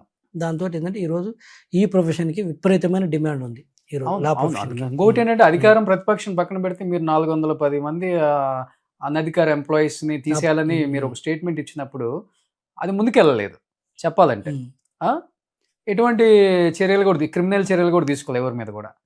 అండ్ ఇంకొకటి ఏంటంటే 377 కోట్లు జిఎస్టీ మనీ ఏదో 300 కోట్లు GST. కానీ ఒక చైర్మన్ అది లేకుండా ఒక ఐఏఎస్ అధికారి ఆ రకంగా అంటే ఆ విషయాన్ని దాచిపెట్టడం కానీ లేకపోతే అది సాధ్యపడుతుంది అసలుకి? లెక్కలేంతనం సాధ్యపడటం కాదు అది. ఫైల్ పక్కన పడేసి చెప్పే కదా, వచ్చిందంటే టేబుల్ మీద ఉండిపోవాల్సింది. తననే ఎక్స్ అనే అతను, నేను ఆ పర్టికులర్ ఎండీనో లేకపోతే ఇంకొక సెక్రటరీని కాదు, ఓవరాల్గా అలా ఉందంటున్నాను నేను అనేది. అవును. ఆ బాధ్యత అనేది లేనితనం. అవును. బాధ్యత లేనితనము కనుక్కున్న తర్వాత వాళ్ళ మీద చర్యలు లేకపోవటం, దాంతో ఏంటంటే పక్కన పడేస్తున్నారు. అవును. నాకు ఎన్ని కార్లు వస్తాయి, 2 కార్లు ఇస్తారా, 3 కార్లు వస్తుందా, నాకు సర్వెంట్లు 2 వస్తారా, 3 వస్తారా, నాకు ఫస్ట్ క్లాస్ ఏసీ వస్తుందా, బిజినెస్ క్లాస్ ఫ్లైట్ టికెట్ వస్తుందా, ఈ ప్రోటోకాల్స్ చూసుకోవడంతో సగం పని అయిపోతుంది వాళ్ళకి. ఈ ప్రోటోకాల్స్ ఫెసిలిటీస్ ఏమొస్తాయి, లేకపోతే ఫోకల్ పోస్టులు అయిపోతే ఎంత డబ్బు అవుతుంది, నాన్ ఫోకల్ ఉంటే ఎంత పోతుంది, లాస్ అవుతుంది, ఈ గోళ్ళతో సగం పోతుంది టైం. ఓకే. కానీ చాలా చాలా కొత్త కొత్త ఏం చెప్తారు సంబంధాలు వచ్చేసాయి ఇప్పుడు మన ఈ తెలుగు రాష్ట్రాలలో. ముఖ్యంగా మన ఇండియా పక్కన పెడితే తెలుగు రాష్ట్రాల్లో కూడా షుగర్ డాడీ కల్చర్ అని, షుగర్ మమ్మీ కల్చర్ అని మీరు ఏనే ఉంటారు. ఈ మధ్యకాలంలో కేసులు కూడా వాటి మీద ఇప్పుడిప్పుడే స్టార్ట్ అయిపోతుంది. మీకు ఎన్నో చేయాలి నాకు తెలియదు కానీ ఏంటి ఈ కల్చర్ అసలుకి విన్నప్పుడు బాధితురాలు లేకపోతే బాధితుడు బాధలు విన్నప్పుడు ఏమనిపించింది? నవ్వు అనిపించిందా? ఇది కూడా ఒక కేసా అనిపించింది అసలుకి? జనాలకు ఆదాయాలు పెరిగింది, ఫ్రీడమ్ పెరిగింది, ఈ టెక్నాలజీ అందుబాటులోకి వచ్చేసింది. కొంత డ్రగ్స్ కల్చర్ కావచ్చు, మీరన్న షుగర్ డాడీ కల్చర్ కావచ్చు, బాగా పెరిగిపోతుంది. ఎస్పెషల్లీ మెట్రో సిటీస్లో బాగా పెరిగిపోతుంది.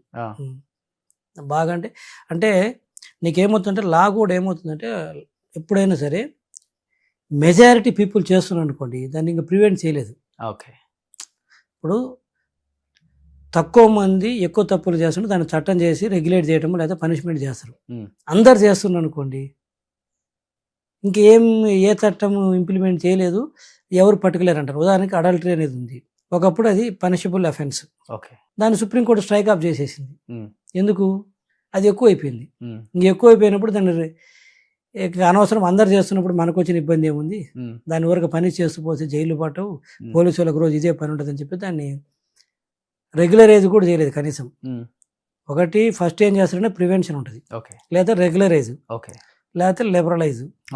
ఇప్పుడు లిబరలైజ్, మీరు అడల్ట్స్ ఇద్దరు కన్సెంట్ చేసుకున్నప్పుడు మాకెందుకు అనుకున్నది సుప్రీంకోర్టు. ఆ సెక్షన్ కొట్టిపడేసింది. మరి ఆ సెక్షన్ కొట్టిపడేస్తే పాపం ఈ షుగర్ డాడీ వాళ్ళు ఏం చేశారు అంటే దీన్ని ఏమవుతుందంటే మిస్యూజ్ చేస్తున్నారు. ఇప్పుడు కన్సెంట్ ఉన్నప్పుడు it is not a crime. ఇప్పుడు మీరన్న కాంటెక్స్ట్ లో కన్సెంట్ ఉన్నప్పుడు is not a crime. But వీళ్ళు ఏం చేస్తున్నారంటే కొంతమంది లేడీస్ ముందు కన్సెంట్ ఉన్నట్టు ఉంటూ తర్వాత అదే చట్టంలో కొన్ని ఫాల్స్ ప్రామిస్ మ్యారేజ్, అంటే నన్ను పెళ్లి చేసుకుంటావు అని చెప్పి నువ్వు నాతో సంబంధం పెట్టుకున్నావు కాబట్టి ఇప్పుడు నన్ను పెళ్లి చేసుకోలేదు కాబట్టి అది తప్పు, దాని మీద కేసులు పెడుతున్నారు. ఓకే. సో ఇద్దరు కన్సెంట్ ఉన్నప్పుడు ఎవరు అసలు ఎటువంటి శిక్షలు లేవు. ఓకే. సో దాన్ని కొంతమంది మిస్యూజ్ చేస్తున్నారు, అట్లా వస్తున్నారు, తర్వాత దాన్ని ఇలా టర్న్ చేసుకుంటారు. షుగర్ డాడీ కల్చర్ 55-60 సంవత్సరాలు ఉన్న వ్యక్తి 20-25 సంవత్సరాలు అమ్మాయి యంగ్ గర్ల్స్ ప్రామిస్ ఎందుకు చేస్తారు? అక్కడ పెళ్లికి వయసుకు సంబంధం లేదు కదా. ఓకే. ఓకే. ఇప్పుడు షుగర్ డాడీ కల్చర్ ఏంటి? 60 సంవత్సరాలు, 65 సంవత్సరాలు, 70 సంవత్సరాలు, భార్య చనిపోవటమో లేకపోతే భార్య వయస్సు, తాతయ్య వయసు అయిపోవడం. కొంతమంది ఏం చేస్తున్నారంటే యంగ్స్టర్స్ వైపు చూస్తున్నారు. వీళ్ళు కూడా ఏం చేస్తున్నారంటే కొంతమంది ఆ కల్చర్ అయితే షుగర్ డాడీ Hmm. వీళ్ళకి 20 సంవత్సరాల వయసు ఉన్న వాళ్ళు అంటే వెరీ అన్ఫార్చునేట్ ఈ సబ్జెక్ట్ మాట్లాడటం but తెలియాలి సార్, అవేర్నెస్ రావాలి. ఆ, జరుగుతుంది కాబట్టి వీళ్ళు ఏంటంటే వాళ్ళతోటి ఎంగేజ్ అవుతున్నారు, Ah. ఏదో కొంత మనీ పే చేస్తారు, వాళ్ళు ఓకే రిలేషన్లో ఉంటారు. ఓకే. అంతవరకు ఒక ఆస్పెక్ట్ అయితే Hmm. వీళ్ళల్లో కొంతమంది ఏం చేస్తారంటే అమ్మాయిలు Hmm. అతని దగ్గర డబ్బులు బాగున్నాయని తెలుసుకొని ఓకే. కొంత పీరియడ్ తర్వాత ఈ చట్టంలో ఉన్న కొంత లూపోలను ఉపయోగించుకొని Hmm. తర్వాత నన్ను పెళ్లి చేసుకుంటానన్నాడు, ఓకే. నన్ను నమ్మించి మోసం చేశాడు Hmm. అని చెప్పేసి కేసులు పెడుతుండ్రు వాళ్ళ మీద. వాళ్ళ మీద. Ah. ఆ కేసులు పెడితే వాళ్ళు అరెస్ట్ చేస్తుండ్రు, లేదంటే బ్లాక్మెయిల్ చేసి డబ్బులు తీసుకుంటుండ్రు. ఓకే. మరి షుగర్ మమ్మీ కల్చర్, మరి పాపం అబ్బాయి కూడా బాధితులే కదా, అది కొంత ఇంకా అది చట్టం మరి వాళ్ళకి చట్టం లేదా? కొంత రిలాక్స్డ్గా ఉంటాయి కదా. Ah. సో ఈ ప్రాసెస్ ఏంటంటే కొంతమంది ఏమవుతుందంటే కేసులు దాకా వచ్చే కొంతమంది వస్తున్నారు, Hmm. కొంతమంది బ్లాక్మెయిల్ చేస్తే ముందుగానే అమౌంట్ సెటిల్ చేసుకొని ఓకే. అక్కడ దాకా రాకుండా బయటపడుతుండ్రు. Hmm. అసలు ఈ గోల ఎందుకు, జాగ్రత్తగా ఉంటే పోద్ది కదా Ah. అక్కడ దాకా తెచ్చుకోవడం దేనికి కొన్ని అంటే ఇది ఓపెన్ Okay. తెలియంది కాదు. అవును. సో కాల్డ్ షుగర్ డాడీస్ అంటే నేనేమంటే పెద్దవాళ్ళు తెలియంది కదా ఇవన్నీ. ఎవరు ఇదంతా వయసు 60+ ఉన్న వాళ్ళు ఎడ్యుకేటెడ్స్, వాళ్ళకంతా హ్యావింగ్ నాలెడ్జ్, ఇది ఓకే. ఉండి నాలెడ్జ్ ఉండి చేస్తున్నారు. కొన్ని అంటే కొన్ని అడ్వకేట్ల నిపుణుల పర్యవేక్షణలో కూడా క్లోజ్ అయిపోతాయి కేసులు ఇవి. బ్లాక్మెయిల్ చేస్తే పంచాయతీలకు వస్తారు, Ah. సెటిల్ చేస్తుంటారు కదా. ఓకే. అన్ఫార్చునేట్లీ ఫార్చునేట్లీ నా దగ్గరికి రాలేదు లేదు. Ah. మేబీ ఫ్యూచర్లో చెప్పలేము, అంటే ఇంకా బీయింగ్ పార్ట్ ఆఫ్ ప్రొఫెషన్లో అన్నీ వస్తుంటుంది. Hmm. ఇంకా దొంగ ద్వారా అన్ని అంటారు కదా, అన్ని తగులుతుంటారు కామన్. రకరకాల ఫ్యాంటసీలు చూసి విరక్తి పుట్టి దీని వైపు మళ్ళుతారా, లేకపోతే ఏంటండి? అంటే ఇంకా అది మీకు ఎక్కువ అంటే మంది కేసులు వస్తుంటారు కాబట్టి. నా స్థాయి కాదు, వాటి మీద వయసు కాదు మనం మాట్లాడటం. అది ఎవరి ఇష్టం వాడిది, ఇది ఫ్రీ సొసైటీ, ఏం చేస్తాను చెప్పు. Ah. ఇది తప్పు అని చెప్పలేము, కరెక్ట్ అని చెప్పలేని పరిస్థితి. ఓకే. ఇప్పుడు మన శివాజీ గారు ఏదో దాని సబ్జెక్ట్ బట్టలు నిండుగా Ah. వేసుకోండి, సామాన్లు ఏదో అన్నారు ఆయనని, పెద్ద పెద్ద పెద్ద ఎత్తున. పెద్ద ఎత్తున దాంట్లో 2 వర్షన్స్ ఉన్నాయి, ఒకటి చెప్పింది, ఒకటి కరెక్ట్ ఉంది, ఒకటి తప్పు ఉంది. మీకేమనిపించింది ఆయన మళ్ళీ అదే పెద్ద స్టేట్మెంట్ మీద ఏమనిపించింది See, మీకు? చెప్తున్నా కదా, నేనేమంటే ఇట్స్ ఏ ఫ్రీ సొసైటీ అయింది ఇప్పుడు. At the same time free society అని చెప్పేసి విచ్చలవిడి ఉండమని చెప్పేసి ఎవరు చెప్పరు. ఓకే. అదైతే నేను I agree with him few ఆస్పెక్ట్స్లో. But at the same time derogatory కూడా మాట్లాడకూడదు మనం మాట్లాడేటప్పుడు. అవును. ఎవరు ఇష్టం వచ్చినట్టు వాళ్ళు ఉండొచ్చు, బట్ సబ్జెక్టు అనేది ఉంటుంది కదా. Hmm. ఇప్పుడు మన ఇందాక నేను చెప్పాను అంబటి రాంబాబు గారి విషయం చెప్పినప్పుడు చెప్పాను, ఇష్టం వచ్చినట్టు మాట్లాడితే అదే భాష ఇంకొకళ్ళు మాట్లాడితే మనం పట్టించుకోం. అవును. ఒక స్థాయి ఉన్న వాళ్ళు మాట్లాడితే వాడు వాక్ స్వాతంత్రం అని, వీళ్ళు వాక్ స్వాతంత్రం అంటే కుదరదు అంటాను. దాందే ఉంది చూసి నేర్చుకుంటా. సార్. రాజకీయ నాయకులను చూసి కొంత మనం నేర్చుకోవాలి, కానీ అంటే ఏం నేర్చుకోవాలి? మంచి చెడు మార్గం నేర్చుకోకూడదు. అంటే రాజకీయ నాయకులు వాళ్ళు వచ్చినప్పుడు వీళ్ళని తిడుతున్నారు, వీళ్ళు వచ్చినప్పుడు వాళ్ళని తిడుతున్నారు. డిస్క్రిప్షన్ అనేది ఎలా ఉంటుంది వాళ్ళు ఎవరు అంటే, గొప్పలేం కాదు, ఎవరు అని కాదు, ఇక్కడ ఎలా ఆ. ఉంటుంది నేర్చుకోకూడదని కొంతమంది దాన్ని ఇది తప్పు అంటారు, కొంతమంది ఇదే హీరోయిజం అనుకుంటారు. అందుకని చెప్పేది ఏంటంటే ఫ్రీడమ్ ఉంది కదా అని చెప్పేసి ఇష్టం వచ్చిన ఎవరి లైఫ్ వాళ్ళది, నేను కాదని. At the same time at least కొంత ఆ కంట్రోల్ ఉంటే బాగుంటుంది అనేది నా ఉద్దేశం. At the sem end of the day ఎవరి లైఫ్ వాళ్ళది, మనం ఏం దాన్ని ఏం కాదనిలేము. ఓకే. కానీ ఇప్పుడు ఈ అడ్వకేట్ ఫీల్డ్లో కూడా గంటకి 1 కోటి, గంటకి 5 కోట్లు, గంటకి 4-5 కోట్లు తీసుకునే అడ్వకేట్స్ని కూడా మనం చూస్తున్నాం. ఏంటి డిఫరెన్సెస్? ఇప్పుడు జీవీ రెడ్డి గారికి ఆ 3-4 కోట్లు తీసుకునే వాళ్ళకి డిఫరెన్సెస్ ఏంటి? ఇప్పుడు నేను సిద్ధార్థ్ గారు ఒక ఆయన ఉన్నారు కదా, ఉన్నారు హరీష్ హరీష్ సాల్వే గారు 2-3 కోట్లు కూడా తీసుకుంటారు. ఒకటి సబ్జెక్ట్ మంచి subject, 2 face face value. Value major face value. Okay. Face value అంటే ఇక్కడ జడ్జి గారికి ఏంటంటే వీళ్ళు వచ్చారంటే సబ్జెక్ట్ను బాగా స్టడీ చేసి ఉంటారు, అవగాహన బాగుంటుంది, ఓకే. కోర్టు టైం వేస్ట్ చేయరు, Hmm. చాలా కన్సిడరేషన్స్ ఉంటాయి ఇవన్నీ కూడా. ఓకే. బట్ అన్ఫార్చునేట్లీ అంత ఫీజులు కూడా కరెక్ట్ కాదనేది నా ఉద్దేశం. కానీ అంతంత ఫీజులు ఉన్నాయి. ఇప్పుడు హైయెస్ట్ పెయిడ్ అంటే ఎవరు? అట్లనేం లేదు, ఇప్పుడు కేసు టు కేసు ఉంటుంది. ఆ. హరీష్ సాల్వే గారు 2 కోట్లు 3 కోట్లు కూడా తీసుకుంటారు గంటకి, హీరింగ్కి అర్ధ గంట Hearing కి. కావచ్చు, గంట కావచ్చు, 5 నిమిషాలు కూడా కావాలి. 5 నిమిషాలు కావచ్చు. ఆ.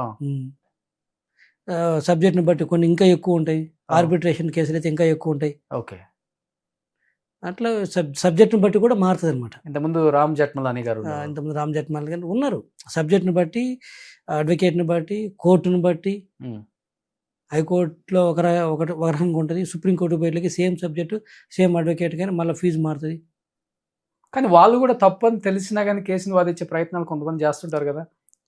నేను దీంట్లో నేను ఇందాక చెప్పాను కదా, ఆ. తప్పు అనేది అనుకుంటే నువ్వు ఆ. ఒక్కరోజు కూడా ప్రాక్టీస్ చేయలేవు. ఓకే. ఒక్కరోజు కూడా ఇండియాలో ఏ ఏ ప్రొఫెషన్లో కూడా ఎస్పెషల్లీ సరే మనం దీని గురించి మాట్లాడుతున్నాం కాబట్టి చెబుతున్నాను, తప్పు అనుకుంటే ఒక్కరోజు కూడా ప్రాక్టీస్ చేయలేము. ఓకే. నీకు వచ్చిన పని నువ్వు చేయి, నీకు అప్పచెప్పిన పని నువ్వు తీసుకో, బ్రీఫ్ తీసుకో. నీకు వాళ్ళు క్లయింట్ నీకు చెప్పిన బ్రీఫ్ తీసుకుపోయి కోర్టులో ప్రొడ్యూస్ చేయి. జడ్జి గారు will decide whether it correct or not అన్నది. అక్రాస్ ద టేబుల్ మేము డిసైడ్ చేయకూడదు. ఓకే. అది కొన్ని తప్పు అని తెలిసినా, కొన్ని కరెక్ట్ అని తెలిసిన, సరే మాకు కరెక్ట్ అని తెలిసినవి కోర్టుకు పోయి ఓడిపోయిన కేసులు ఎన్ని ఉంటాయి, శిక్ష పడట్లేదా? వాడు తప్పు చేయలేదు జెన్యున్గా, అది మేము నమ్ముతాం ఫ్యాక్ట్. బట్ కోర్టుకు పోయి కొన్నిసార్లు కుదరక వేరు వేరు సర్కమ్స్టెన్సెస్లో ఎవిడెన్స్లతోటి ఇది శిక్ష పడిన వాళ్ళు ఎంతమంది ఉన్నారు మరి? ఒకటి చిన్నది జీవిరెడ్డి గారు, చాలా పెద్ద తప్పు, సొసైటీలో అందరూ కూడా చీకొట్టే అంత పెద్ద తప్పు. దాన్ని చూస్తేనేమో 15-20 సంవత్సరాలకు కూడా పడుతుంది జడ్జిమెంట్ రావడానికి. అసలు ఏంది దానికి ఆ రోజు కూడా జడ్జిమెంట్ వచ్చిన కేసులు బొచ్చుడు చూసాం మనం. ఉన్నాయి, కళ్ళతో కూడా చాలా ఉన్నాయి, చూసుంటారు. ఉన్నాయి, ఉన్నాయి. అంటే మీ లాయర్లు అడ్వకేట్లు ఏం చెప్తారంటే సింపుల్ గా ల్యాక్ ఆఫ్ టైమో లేకపోతే జడ్జెస్ ల్యాకో లేకపోతే అడ్వకేట్స్ లో అంటే టైం అంటే రకరకాల ఏదేదో చెప్తుంటారులే మీ భాషలో. అది నేను పెద్దగా అడ్జస్ట్మెంట్స్ అనుకోవచ్చు, whatever it be. ఇప్పుడు చిన్నది ప్రత్యూష గారు చనిపోయి 24 సంవత్సరాలు సుప్రీంకోర్టు నిన్న ఇచ్చింది, సిద్ధార్థ రెడ్డి ఎక్కడ అవును. లొంగిపో అని. అవును. ఇది తప్పని యావత్ ప్రపంచానికి మొత్తానికి తెలుసు. ఆ అమ్మాయిని దారుణంగా చంపేశారు. కానీ 24 సంవత్సరాల తర్వాత సుప్రీంకోర్టు ఇప్పుడు తీర్పిచ్చింది. అసలు ఏం లేని దానికి రేపొద్దున తీర్పిచ్చినవి కూడా చాలా చూసాం కదా మనం. ఎలా చూడొచ్చు అసలు వీటిని? అంటే అదే అదే గ్యాప్ చాలా ఉంది అంటున్నాను. ఇప్పుడు బాధ ఏంటంటే ఏం చేయలేని పరిస్థితి, ఇట్లా మాట్లాడుకోవడం తప్పితే ఒక వ్యక్తిగా ఒకళ్ళు ఇద్దరు ఏం చేయలేని పరిస్థితి. బట్ ఇదైతే చిన్న ఎగ్జాంపుల్, ఎందుకు అది కూడా చెప్తున్నా. స్కిల్ డెవలప్మెంట్ దాని మీద ఎక్కడో ఉన్న నంద్యాలలో ఉన్న చంద్రబాబు నాయుడు గారిని అరెస్ట్ చేసుకుని వచ్చి రాజమండ్రి సెంట్రల్ జైల్లో వేశారు. చిన్న ఎగ్జాంపుల్, అదే చెప్తున్నాను మీకు. అంతేకాదు ఒక మాజీ ముఖ్యమంత్రిని ఆడ కరెక్ట్గా ఎవిడెన్స్లు కూడా ఉన్నాయో లేదో కూడా వెరిఫై చేయకుండా తీసుకొచ్చి 50 రోజులు పైన జైల్లో పెట్టడం జరిగింది. అంతకంటే స్ట్రాంగ్ ఎవిడెన్స్లు ఉన్న కాడ కూడా వదిలేస్తున్నారు. ఇప్పుడు మీరు చెప్పిన ప్రత్యూష కేసు కావచ్చు, లేకపోతే ఇమ్మీడియట్గా పనిష్మెంట్లు వస్తున్నాయి కాబట్టి అదే ఆ గ్యాప్ ఉందంట. ఆ యూనిఫామిటీ లేదు. వస్తేనేమో త్వరగా వస్తుంది, ఈ త్వరగా వచ్చే ప్రాసెస్లో పాపం నిర్దోషులు కూడా బలి అవుతున్నారు. డిలే అవ్వటం వల్ల కూడా ఎవరైతే విక్టిమ్స్ ఉన్నారో వాళ్ళకి న్యాయం జరగట్లేదు. దీన్ని కొంచెం స్ట్రీమ్ లైన్ చేసుకోవాలంట. ఈ ఉరుకులు పరుగులు ఏమైందంటే ఎవరు ఆ రూట్స్ లేకి వెళ్ళి ఫోకస్ చేయట్లేదు అంటాను. చెప్తాను కదా, ఇందాక నేనే చెప్పే కదా, నాకేంటి నా కడుపు, మీరు అడిగారు కదా మీరు చేయొచ్చు కదా అంటే ముందు నా కడుపు ఉండాలి కదా అంటున్నాను. ఎవరికి వాళ్ళు అట్లా ఆలోచిస్తున్నారు. నేనేమంటే అందుకని అధికారంలో ఉన్నప్పుడు, ప్రభుత్వంలో ఉన్నప్పుడు కొంత సమయం తోటి వాళ్ళు కూర్చొని కొంత ఓపిక తగిన చేయగలిగితే గిన డెఫినెట్గా కొన్ని రిఫార్మ్ చేయొచ్చు అనేది నా ఉద్దేశం.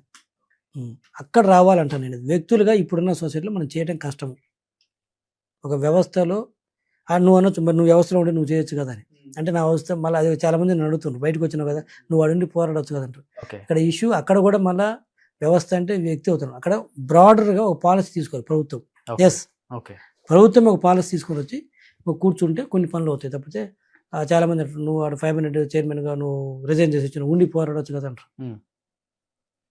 వాళ్ళకి అర్థం కాదు అంత ఈజీగా. సర్టన్ థింగ్స్ బయట ఉండి చెప్పడం ఈజీ, అవును. లోపలికి వెళ్తే డిఫరెంట్గా ఉంటుంది. అందుకని వ్యక్తులకు ఏం చేయలేము. ఓవరాల్గా పాలసీ మాదిరి రావాలంటాను అసలు. కానీ ఇప్పుడు అవునవును, ఇప్పుడు మీలాంటి నిజాయితీగా రాజకీయాల్లో ఉండి పోరాడాలి అని డెఫినెట్గా లాస్ట్ 1 year నుంచి మీ స్టేట్మెంట్స్ కానీ మిమ్మల్ని కానీ చూశారు కాబట్టి కొంత యువత ఇప్పుడు రాజకీయాల్లోకి వస్తుంది. అది రాజకీయ నాయకుడు వాళ్ళ వారసత్వం కొడుకులు కావచ్చు, లేకపోతే కొత్తగా వచ్చే వాళ్ళు కావచ్చు. ఏం నేర్చుకోవాలి, ఏం నేర్చుకుంటే మంచిది అనే దానికి కూడా పాపం క్వశ్చన్ మార్క్. ఇప్పుడు ఎలా చూడవచ్చు అసలు దాన్ని మనం? వాక్యూమ్ అయితే ఉంది. ప్రాబ్లం ఏంటంటే చెప్పే కదా మీరు, పని చేయాలనుకుంటే ఇదిగో ఇది ప్రాబ్లమ్. నువ్వు ఎంజాయ్ చేయాలి, ప్రోటోకాల్ ఎంజాయ్ చేయాలి, లేకపోతే పవర్ని ఎంజాయ్ చేయాలనుకుంటే ఒక రకం ఉంది. చేంజ్ చేయాలంటే మాత్రం అందరు కలెక్టివ్గా డెసిషన్ తీసుకుంటేనే చేంజ్ అవుతుంది. నేను ఆ స్కోప్ ఉంది, చేంజ్ వస్తుంది అంటే స్కోప్ ఉంది అంటాను. బట్ ఆ కూర్చొని స్థిమితంగా థింక్ చేయాలంటాను. ఇప్పుడు ఏమవుతుంది, వచ్చిన ప్రభుత్వాలు ఉదాహరణకి ఈరోజు అధికారంలోకి వస్తే వచ్చిన నెక్స్ట్ డే నుంచి మళ్ళీ నెక్స్ట్ అధికారంలోకి ఎలా రావాలని థింకింగ్ చేస్తారు.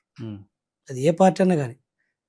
19లో జగన్మోహన్ రెడ్డి గారు గెలిస్తే ఏం చేశాడు ఆయన, 24లో నేను ఎలా అధికారంలోకి రావాలని ఆ రోజు నుంచే మొదలుపెట్టాడు. 175కి 175 అని. దాన్ని అందులో భాగంగా టీడీపీని తీసేయాలి, అందులో భాగంగా ప్రతిపక్ష లీడర్స్ని జైల్లో పెట్టారని ప్లాన్ చేశాడు. Hmm. ఇప్పుడు టీడీపీ అధికారంలోకి వచ్చిన తర్వాత 24లో Hmm. మళ్ళీ ఏం చేస్తున్నారు, 29లోకి అధికారంలోకి ఎలా రావాలి Hmm. అనే ప్లాన్ చేస్తున్నారు. జగన్మోహన్ రెడ్డి అసలుకి రాజకీయాల్లో లేకుండా ఎలా చేయాలి? సరే, అది ఇంటర్నల్ గేమ్ నడుతుంది, నా ప్రస్తుతానికి తెలియదు, చెప్తున్నాను. బట్ ఓవరాల్గా అయితే టీడీపీ కూడా అదే చేస్తుంది, 29లోకి ఎట్లా అధికారంలోకి రావాలని. పార్టీ పరంగా చూస్తే ఆ రోజు జగన్మోహన్ రెడ్డి గారు వైసీపీ పార్టీ అయినా, ఈ రోజు టీడీపీ పార్టీ అయినా, పార్టీ పరంగా చూస్తే కరెక్ట్ అది. అదే మీరు ఈ పార్టీ వచ్చినప్పుడు చెప్పారు కదా, అసలు వైసీపీ లేకుండా ఎలా చేయాలి అని వీళ్ళు అనుకుంటున్నారు అన్నప్పుడు అదే వాళ్ళకి కూడా చెప్తున్నా, చేస్తున్నారు. అదే కదా జగన్ టీడీపీ లేకుండా చేయాలన్నప్పుడు వాళ్ళు కూడా ఇదే ఆలోచిస్తారు. అదే చెప్తున్నది. నేనేమంటే వీళ్ళైనా వాళ్ళైనా అదే ఆలోచిస్తున్నారు. 19లో వచ్చే వారు అలానే థింక్ చేశారు, 24 నేను ఎలా రావాలి. ఇప్పుడు ఇది వచ్చి కూడా టీడీపీ వచ్చి కూడా 29లో మేము ఎలా గెలవాలన్న దాని మీదనే రోజు వర్క్ నడుస్తుంది. Okay okay. సో ఒకసారి అవుతుందా కాదా మనం అనేది పక్కన పెట్టి ఆ సెకండ్ థింక్ చేస్తే చాలా వరకు చేంజెస్ వస్తాయని నా ఉద్దేశం. కానీ మీరు అనుకున్నారా, అంటే ఉన్నారు కాబట్టి ఆ పార్టీలో కూటమిగా ఉన్నప్పుడు కూడా అతి పెద్ద కాకపోయినా కానీ తర్వాత లార్జెస్ట్ ప్రాంతీయ పార్టీగా జనసేన కూడా ఉండగలదు, డిసిషన్ మేకర్గా ఉండగలరు పవన్ కళ్యాణ్ గారు కూడా. ఆయన డిసిషన్స్ చూసినా, లేకపోతే ఆయన స్పీడ్ చూసినా, లేకపోతే ఆయన రాజకీయ లక్షణాలు చూసినా కానీ అనిపించిందా మీకు? లేకపోతే అంటే మేము ఆ రోజు చెప్తున్నాం కదా, ఇప్పుడు ఆ రోజు ప్రభుత్వ వ్యతిరేకత కావచ్చు, ఇవన్నీ చూసిన తర్వాత టీడీపీకి ఉన్న క్యాడరు, పార్టీకి ఉన్న ఓటు పర్సెంటేజ్ 40% ఉన్నప్పుడు డెఫినెట్గా విడిగా పోటీ చేసినా కూడా గెలుస్తామనేది క్లియర్గా ఉన్నది ఆ రోజు. రెండోది ఏంటంటే అట్ ద సేమ్ టైం మీరు అన్నట్టు పవన్ కళ్యాణ్ గారు కూడా చాలా బలంగా 19 to 24 మధ్యలో చాలా బలంగా ఎదిగారు. అన్డౌటెడ్లీ ఓట్ బ్యాంక్ పరంగా కావచ్చు, లీడర్షిప్ విషయంలో కావచ్చు, క్యాడర్ విషయంలో కావచ్చు. So that doesn't mean that ఆ రోజు టీడీపీ ఇట్ సెల్ఫ్ ఓన్గా గెలుతుంది అంటే ఆయన అవసరం లేదనే దానికంటే కూడా ఆయన బలంగా లేడని కాదు నా ఉద్దేశం. ఆయన బలంగా ఎదిగాడు. అట్ ద సేమ్ టైం టీడీపీకి 40% ఓట్ బ్యాంక్ మీకు తెలిసింది, 2019 ఓడిపోయినప్పుడు కూడా 40% ఓటింగ్ వచ్చింది. సో ఆ కాంటెక్స్ట్ లేదంటే ఆయన బలంగా ఉన్నాడు. కాకపోతే రెండు కలిస్తే మరి వాళ్ళ పెద్దవాళ్ళ స్థాయిలో ఏం అరేంజ్మెంట్స్ మనకు తెలియదు. ఇంకా మోర్ పవర్ఫుల్గా ఉంటారనుకున్నారు, ఇంకా ఎక్కువ సీట్లు వస్తాయి అనుకున్నారు, లేకపోతే ఇంకా కేంద్రంతో బీజేపీతో కూడా కలిసి ఉంటే కేంద్రం నుంచి నిధులు ఎక్కువ తెచ్చుకోవచ్చు అనే ఉద్దేశంతో మూడు పార్టీలు కలిసినాయి. రాష్ట్ర అభివృద్ధి ఆస్పెక్ట్లో కలిసి ఉండొచ్చు. కేవలం గెలుపు ఒక్కటే అయితే మాత్రం నిజంగా మీరు చెప్పిన టీడీపీ ఒకటి పోటీ చేసినా కూడా గెలిచేది. బట్ ఈ ఆస్పెక్ట్స్ కూడా ఉండొచ్చు చంద్రబాబు నాయుడు గారి మైండ్లో. 3 కలిస్తే రాష్ట్రానికి సంబంధించిన నిధులు తెచ్చుకోవడంలో ఇంకాస్త బలంగా ఉంటాము, మేమిద్దరం ఇక్కడి నుంచి అడగవచ్చు. అక్కడ బీజేపీ కూడా కూటమిలో ఉన్నది కాబట్టి, కేంద్ర ప్రభుత్వం వాళ్ళు ఉంటారు కాబట్టి మనం అడగడానికి రైట్ ఉంటుంది, వాళ్ళకి ఇవ్వడానికి కూడా కొంచెం వెసులుబాటు ఉంటుంది అని ఇవన్నీ చాలా ఈక్వేషన్స్ ఉండొచ్చు. ఓకే. సో జీవీ రెడ్డి గారు అంటే అడ్వకేటు, రాజకీయాలలో చాకచక్యంగా మాట్లాడగలరు, విషయం మీద అవగాహన ఇంతవరకే తెలుసు. ఏంటి అసలు మీ ఫ్యామిలీ బ్యాక్గ్రౌండ్ ఏంటి? అమ్మ నాన్న ఏం చేస్తుంటారు? మార్కాపురం మాది నేటివ్ ప్లేస్. అక్కడ మా ఫాదర్ ట్యాక్స్ కన్సల్టెంట్ ఉంటాడు. తర్వాత ఒక సిస్టర్, ఒక బ్రదరు, ఇంకా నేను ఇక్కడ ప్రాక్టీస్. ఇంకా అంతే, చిన్న కుటుంబం అంతే. నాకు ఒక బాబు, చిన్న బాబు. లవ్ మ్యారేజ్ అండి? లేదు, అరేంజ్డ్ మ్యారేజ్. నర్సరావుపేట నుంచి మ్యారేజ్ చేసుకున్నాను. 2.5 year బాబు. సో మీ వైఫ్? అమ్మాయి హౌస్ వైఫ్, బీటెక్ ఎంబీఏ, తన హౌస్ వైఫ్. ఓకే. ఎందుకని బీటెక్ ఎంబీఏ చేసి హౌస్ వైఫ్ గా ఉంచేసారు అసలు మీరు? తనకి ఇంట్రెస్ట్ లేదు అంతే, అట్లనేం లేదు. కానీ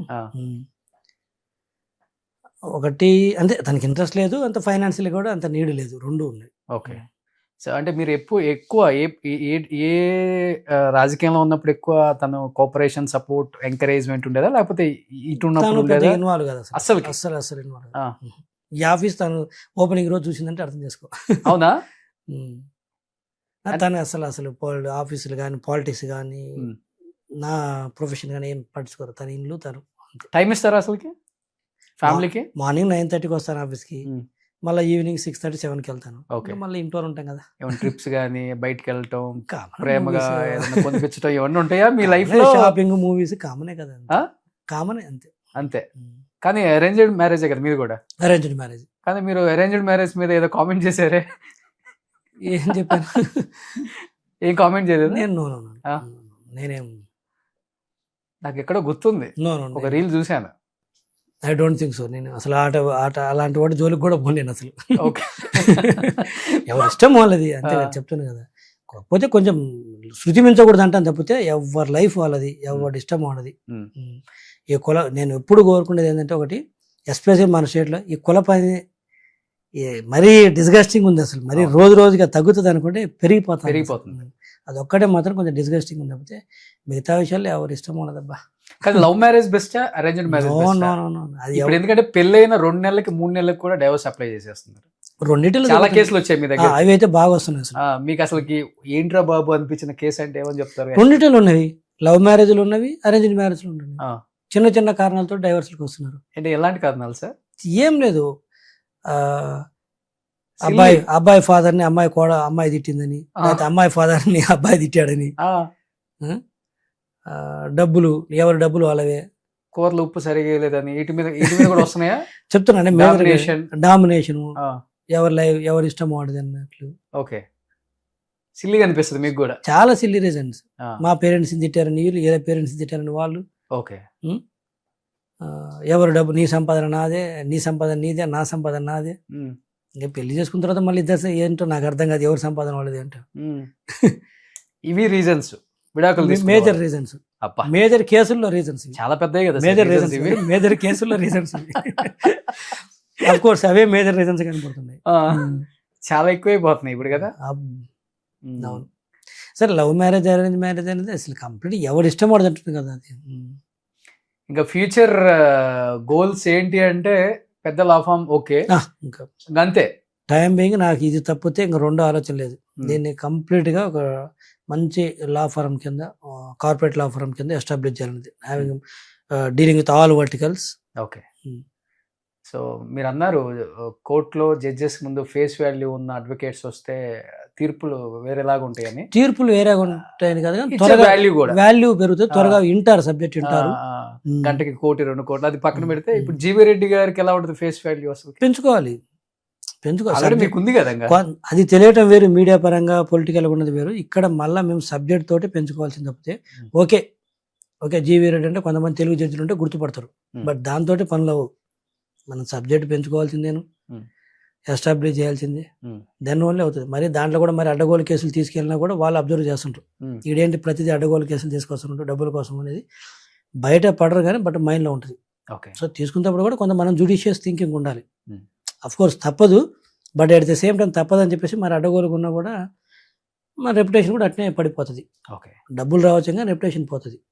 మీకు ఫేస్ వాల్యూ లేదని ఎవరు చెప్పారు సార్? మీకు ఫేస్ వాల్యూ ఉండబట్టి ఎంతమంది వచ్చారు? ఓకే, మరి నిలబెట్టుకోవాలి,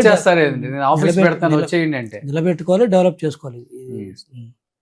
కానీ ఇన్ని సంవత్సరాల మీ జర్నీలో చంద్రబాబు నాయుడు గారి దగ్గర నుంచి నేర్చుకున్న గొప్ప క్వాలిటీ అంటే ఏమని చెప్తారు? జీవితానికి ఉపయోగపడేది అసలుకి ఆయన దగ్గర నుంచి ఎవరైనా దగ్గర చూసిన వాళ్ళు ఒకటే చూసారు, 24/7 పని చేయటమే అంతే. ఆయన ఏంటంటే తనకేం కావాలో చూసుకుంటుంటాడు, పక్కన నుండి ఏం చేయాలనేది ఆలోచించడు. అది సింపుల్గా చెప్పాలంటే, పక్కన వాళ్ళని ఎలా బదనాం చేయాలని ఉండదు ఆయనకి మైండ్ లో. నాకేం కావాలి, నా పార్టీకి ఏం కావాలి, మన రాష్ట్రానికి ఏం చేయగలం, ఎక్కువగా ఫోకస్ అట్టే ఉండేది. మన మీదకి వచ్చినప్పుడు మనం కౌంటర్ యాక్ట్ ఇవ్వాలనేది మాత్రం ఆ విషయంలో జాగ్రత్త పడతాడు. ఇతనుగా వాళ్ళ మీదకి పోదామని తొందరగా ఆలోచించడు.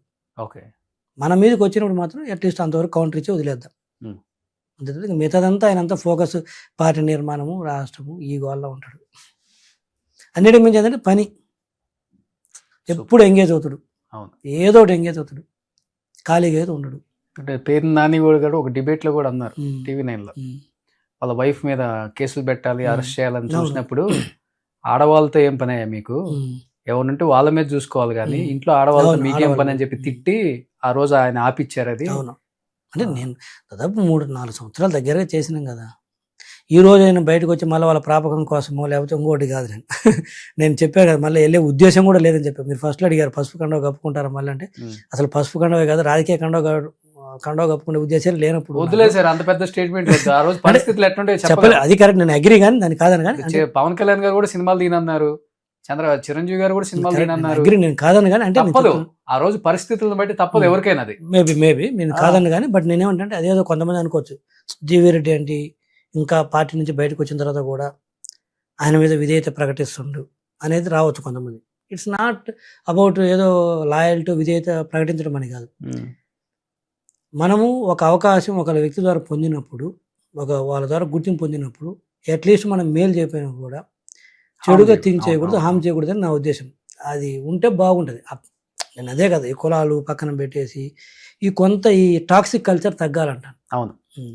ఇప్పుడు దీన్ని ఎలా చేస్తారంటే, ఈడేదో బయటికి పోయాడు మళ్ళీ ఈయన గురించి విధేయత చూపిస్తున్నాడు అంటే ఆయన పిలవాలని చూస్తున్నాడా, లేదా ఈడ అవకాశం కోసం చూస్తున్నది కూడా ఆలోచించే వాళ్ళు ఉంటారు. ఆలోచిస్తే నేను చేయగలిగింది ఏం లేదు. నేను ఈరోజు కాంగ్రెస్లో ఉన్నాను, ఇప్పటికి కూడా కాంగ్రెస్ లీడర్స్, నా కాంగ్రెస్లో కూడా అంతకుముందు 5.5 సంవత్సరం ఉన్నాను. వాళ్ళతో కూడా మంచి టర్మ్స్ ఉన్నాయి నాకు. కిరణ్ కుమార్ సార్ ఉన్నారు అప్పుడు కాంగ్రెస్లో ఉన్నప్పుడు, నేను ఉన్నాను. ఆ రోజు ఆయన నన్ను బాగా దగ్గర పిలిచి సబ్జెక్ట్ చెప్పేవాడు. ఈ రోజు కూడా నేను ఆయన దగ్గరికి వెళ్తుంటాను. టీడీపీలో ఉన్నప్పుడు వెళ్ళాను, ఇప్పుడు వెళ్తున్నాను. నేను టీడీపీకి వచ్చాను చెప్పేసి ఆ రోజు కిరణ్ కుమార్ సార్ నేనేమి రఘువీరారెడ్డి గారిను లేకపోతే ఇంకోటి ఏమనలేదు కదా. నేను ఆ రోజు నా పార్టీ ప్రెసిడెంట్గా ఉన్న సార్, ఆయన చీఫ్ మినిస్టర్ చేసిన వ్యక్తి కాంగ్రెస్ లో ఈ రోజు బీజేపీకి వచ్చాడు సార్. అది పరిస్థితులు రఘువీరారెడ్డి సారు ఉన్నప్పుడు కాంగ్రెస్ ప్రెసిడెంట్ ఉన్నప్పుడు నేను అక్కడ ఉన్నాను. టీడీపీకి వచ్చినప్పుడు అప్పుడు కాంగ్రెస్ వాళ్ళు నేనేం వ్యక్తిగతంగా అనలేదు.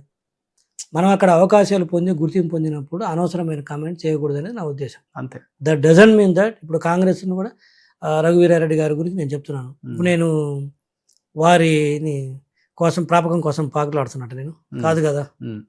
పాకులాడినా ఇప్పుడు వారేం నాకు ఇవ్వడానికి అవకాశం ఏం లేదు కదా. పార్టీ లేదు, వారు పదవిలో లేరు. అదేవిధంగా చంద్రబాబు నాయుడు గారి విషయం కూడా ఎక్కడ బాగుంటే బాగున్న విషయాన్ని మనం బాగుందని చెబుతాం, బాగాలేకపోతే బాగలేదు. ఇందాక కొన్ని చెప్పా కదా, పార్టీ కోసం నాకంటే 100 రెట్లు ఎక్కువ కష్టపడిన వాళ్ళు కూడా పార్టీ మెట్లు ఎక్కలేకుండా ఉన్నారని చెప్పా కదా, అదే టీడీపీలో. సో 2 వర్షన్స్ ఉంటాయి. దాన్నే ఉంది. తెలంగాణ రాజకీయాల్లో కూడా చాలా ఫాస్ట్ గా వచ్చే టాలెంట్ మీ దగ్గర ఉంది, విషయం మీద అవగాహన, మంచి సబ్జెక్ట్ మీద మాట్లాడతారు. మీలాంటి వాళ్ళ అవసరం కూడా ఇక్కడ పార్టీలకు కూడా ఉంటుంది. బీఆర్ఎస్కి కావచ్చు, కాంగ్రెస్కి కావచ్చు. అందులో రెడ్డి కాబట్టి రేవంత్ రెడ్డి గారితో ఈక్వేషన్ కూడా బాగుంటుందేమో, దాందే ఉందిలే కానీ క్యాస్ట్ బట్టి నేను చెప్తున్నా. ఇట్స్ అబౌట్ ఇవన్నీ కూడా కొంత ఎంట్రీ ఇవ్వగలవేం కానీ, ఇవన్నీ కూడా కొంతవరకు ఉపయోగపడతాయి కానీ, బట్ నెక్స్ట్ వచ్చేసరికి నీ క్యారెక్టర్, నీ పర్ఫార్మెన్స్ ఇవే ఉపయోగపడతాయి ఎక్కడైనా సరే. దాని మీద నమ్ముకొని ఎవడన్నా ముందు పోతే అంతకంటే ఫూలిష్నెస్. ఓకే, చెప్పాలంటే మంచి హీరో మెటీరియల్ లాగా ఉంటుంది మీ ఫేస్, మీరు కట్అవుట్. కొంచెం హైట్ తక్కువనే కానీ మంచి బాగా మెయింటైన్ చేస్తారు. ఏంటి అంటే ఎక్కువ కాన్సన్ట్రేషన్ బాడీ మీద ఎక్కువ పెడతారా? నా డైట్ పర్ఫెక్ట్ ఫాలో అవుతుంది. అవునా? పర్ఫెక్ట్. అసలు ఆ విషయాలు అసలు డ్రెస్ చేసుకున్న, టక్ చేసిన, మంచి డైట్ విషయంలో అతికిచ్చినట్టే ఉన్నాయి మీకు. డైట్ విషయాన్ని అసలు కాంప్రమైజ్ గాను. Daily 1 hour walking, 45 minutes gym. Okay. ఎక్కువ ఏం చేస్తారు? బైసెప్స్ అన్ని బాడీలో స్ట్రెంత్ ట్రైనింగ్, స్ట్రెంత్ ఎక్కువ చేస్తారు. Strength training and walking. Okay. Proper black coffee, green tea. No coffee, no tea, coffee లేదు. ఓకే. నాకు కూడా బ్లాక్ కాఫీ. కార్బ్స్ తక్కువ, ప్రోటీన్ ఎక్కువగా, ఫైబరు. ఓకే. ఎప్పటికప్పుడు 3 months ఒకసారి అంటే ఎవరైనా చేయించుకోవాలి, బ్లడ్ టెస్ట్ చేయించుకోవడం, అన్నీ చూసుకోవాలి. LDL, HDL కావచ్చు, ట్రైగ్లిజరైడ్స్ కావచ్చు, HB1AC కానీ ఇవన్నీ చెకప్ చేసుకుంటూ పెట్టుకుంటూ జాగ్రత్తగా ఉంటే హెల్త్కి మించింది లేదు అసలు. మనకి ఇంకా ఏజ్ పెరిగే కొంది హెల్త్. ఇప్పుడు ఏమవుతుందంటే చాలా మందికి ఎక్కువ ఏజ్ వచ్చిన తర్వాత అవకాశాలు వస్తాయి. అవకాశాలు వచ్చడానికి ఆరోగ్యం సహకరించదు. అంతే కదా. మజిల్ స్ట్రెంత్ ఆరోగ్యం అంటే నాట్ అబౌట్ మజిల్ అని కాదు, ఎనీథింగ్. బాగా వయసు వచ్చేటానికి అవకాశాలు, మంచి PR పెరుగుతుంది, డబ్బులు వస్తాయి, నాలెడ్జ్ పెరుగుతుంది. కానీ పని చేయాలంటే ఆరోగ్యం ఉండదు. ఇటు సరిగా నడవలేకపోతున్నాడు, పదవి ఇచ్చిన వేస్ట్ అంటారు అప్పుడు. That's all. అందుకని that is the most important. బాగా మనం హెల్తీగా ఉంటేనే ఎవరైనా దగ్గరికి రానిస్తాడు, అదేం చేయగలం మనం. అంతే. సూపర్. అంటే ఒక 70 మెయింటైన్ చేస్తారు వెయిట్, అంతేనా? 66. Good weight. Super sir. ఇలానే హెల్దీగా, థ్యాంక్ యూ, అండ్ సంతోషంగా. అవకాశం అనేది మీరు అన్నట్లుగానే ఏజ్ లేని రావచ్చు, అది మనం చెప్పలేం. రేపు 2029లో మీరే మంత్రి అవ్వచ్చు. పొలిటికల్ అంటావు, ఇంకా తర్వాత చూద్దాం. ఇప్పుడైతే ఆలోచన ఏం లేదు. నా ఫోకస్ అంతా ఫరం, అంతే, లా ఫరం, అంతే. సూపర్. చాలా చాలా థ్యాంక్స్ జీవి రెడ్డి గారు. థ్యాంక్ యూ రోషన్ గారు, థ్యాంక్ యూ. ఎందుకంటే ఇంత జరిగిన తర్వాత మళ్ళీ ఏదో ఒక కాంట్రవర్సీ ఉంటుంది ఎందుకంటే మీకు ఒక ముక్కుసుడితనం ఎక్కువ ఉన్నది, ఉన్నట్లే కొండ బద్దలు కొన్నట్టు మాట్లాడతారు. కానీ రాజకీయాలు ఇది ఉండకూడదు. అదైతే వాస్తవం. సో కెమెరా ముందేమో అబద్ధాలు చెప్పాలి, బయటకు వచ్చిన తర్వాత ఇవన్నీ కామన్గా ఉంటాయి. కానీ మీకు ఇది చేత కాదు. అదే రాజకీయాల్లో ఇమ్మడలేకపోయారు. బిఫోర్ కెమెరా స్టార్ట్ అయ్యే ముందు కూడా మనం మాట్లాడుకునేది అదే. అక్కడ దీనికి డిఫరెన్స్ ఏముంది? అది దాన్నే ఉందిలే. ఎక్స్పీరియన్స్ వస్తుంది చిన్నగా, అన్ని నేర్చుకుంటారు. ఇది కూడా ఒక మంచి ఎక్స్పీరియన్స్ అనుకోవటం లైఫ్ లో. ఎవ్రీథింగ్ ఇస్ నష్టపోయేది ఏమి ఉండదు, అంతే. ప్రతిదీ అనుభవం మనకి, అది యూజ్ అవుతే తప్పితే నష్టపోయేది ఏమి ఉండదు. కానీ మీలాంటి వ్యక్తులు రాజకీయాల్లో ఉండాలి సార్. కొంత మార్పు అయినా వస్తుంది, ఒక్కడి వల్ల మార్పు వస్తుంది నేను చెప్పదు. బయట కామెంట్లు చెప్పేవాళ్ళు 100 రకాల కామెంట్లు మాట్లాడతాడు, వీడి వల్ల పొడిచేది ఏముంది, పీకేది ఏముంది, రకరకాలుగా మాట్లాడతారు మన గురించి. ఒక మంచి మాట్లాడేవాడి గురించి కూడా చెడు 100 మంది మాట్లాడతారు. అదే ప్రపంచం ఇష్టపడుతుంది, మన వాళ్ళు ఇష్టపడుతున్నారు. పాజిటివిటీ కన్నా నెగిటివిటీని బాగా ఎంకరేజ్ చేస్తున్నాము. దానివల్ల ఇట్లా ఏడ్చింది మన దేశం, మన రాష్ట్రాలు ఇట్లా ఏడ్చింది, మన పిల్లలు కూడా అంతే ఏడుస్తున్నారు. ఇప్పుడు మారుతున్న సొసైటీలో అట్లీస్ట్ మనమన్నా మారటానికి ట్రై చేస్తే మన పిల్లల బుద్ధులన్నా మారుతాయి. మీరు చెప్పారు కదా రకరకాల కల్చర్లు వస్తున్నాయి, ఆ కల్చర్లు మారాలంటే ముందు మనలో మార్పు రావాలి. అది రావాలనే కోరుకుందాం. మీరు సినిమా హీరోగా రండి. మనకొద్దు సార్ అవన్నీ. సో థ్యాంక్ యూ అండి, thank you so much. And మంచి చేయాలి అనే ఒక చిన్న థాట్ మీలాంటి వాళ్ళకు ఉన్నప్పుడు రాజకీయాల్లో ఉంటే మంచిదండి. చిన్న మార్పు, పెద్ద మార్పు రావాలంటే ఏదో జరగక్కర్లేదు సార్, ఒక చిన్న మిరాకిల్ ఏదో ఒకటి జరుగుతుంది అంటారు కదా, అది జరగటానికి 2029 నాంది పలకొచ్చాము, దాందే ఉంది. అందరం కలిసికట్టుగా పనిచేద్దాం. రాష్ట్రాన్ని కాకపోయినా 10 మందిని మార్చే మంచి అవకాశం మనకి రావాలని కోరుకుందామని మనస్ఫూర్తిగా అనుకుంటున్నాను. Thank you so much GV Reddy గారు. థ్యాంక్ యూ రోషన్ గారు. సుమన్ టీవీలో మీ పర్సనల్ అండ్ బిజినెస్ ప్రమోషన్స్ కోసం కింది నెంబర్కి కాంటాక్ట్ చేయండి.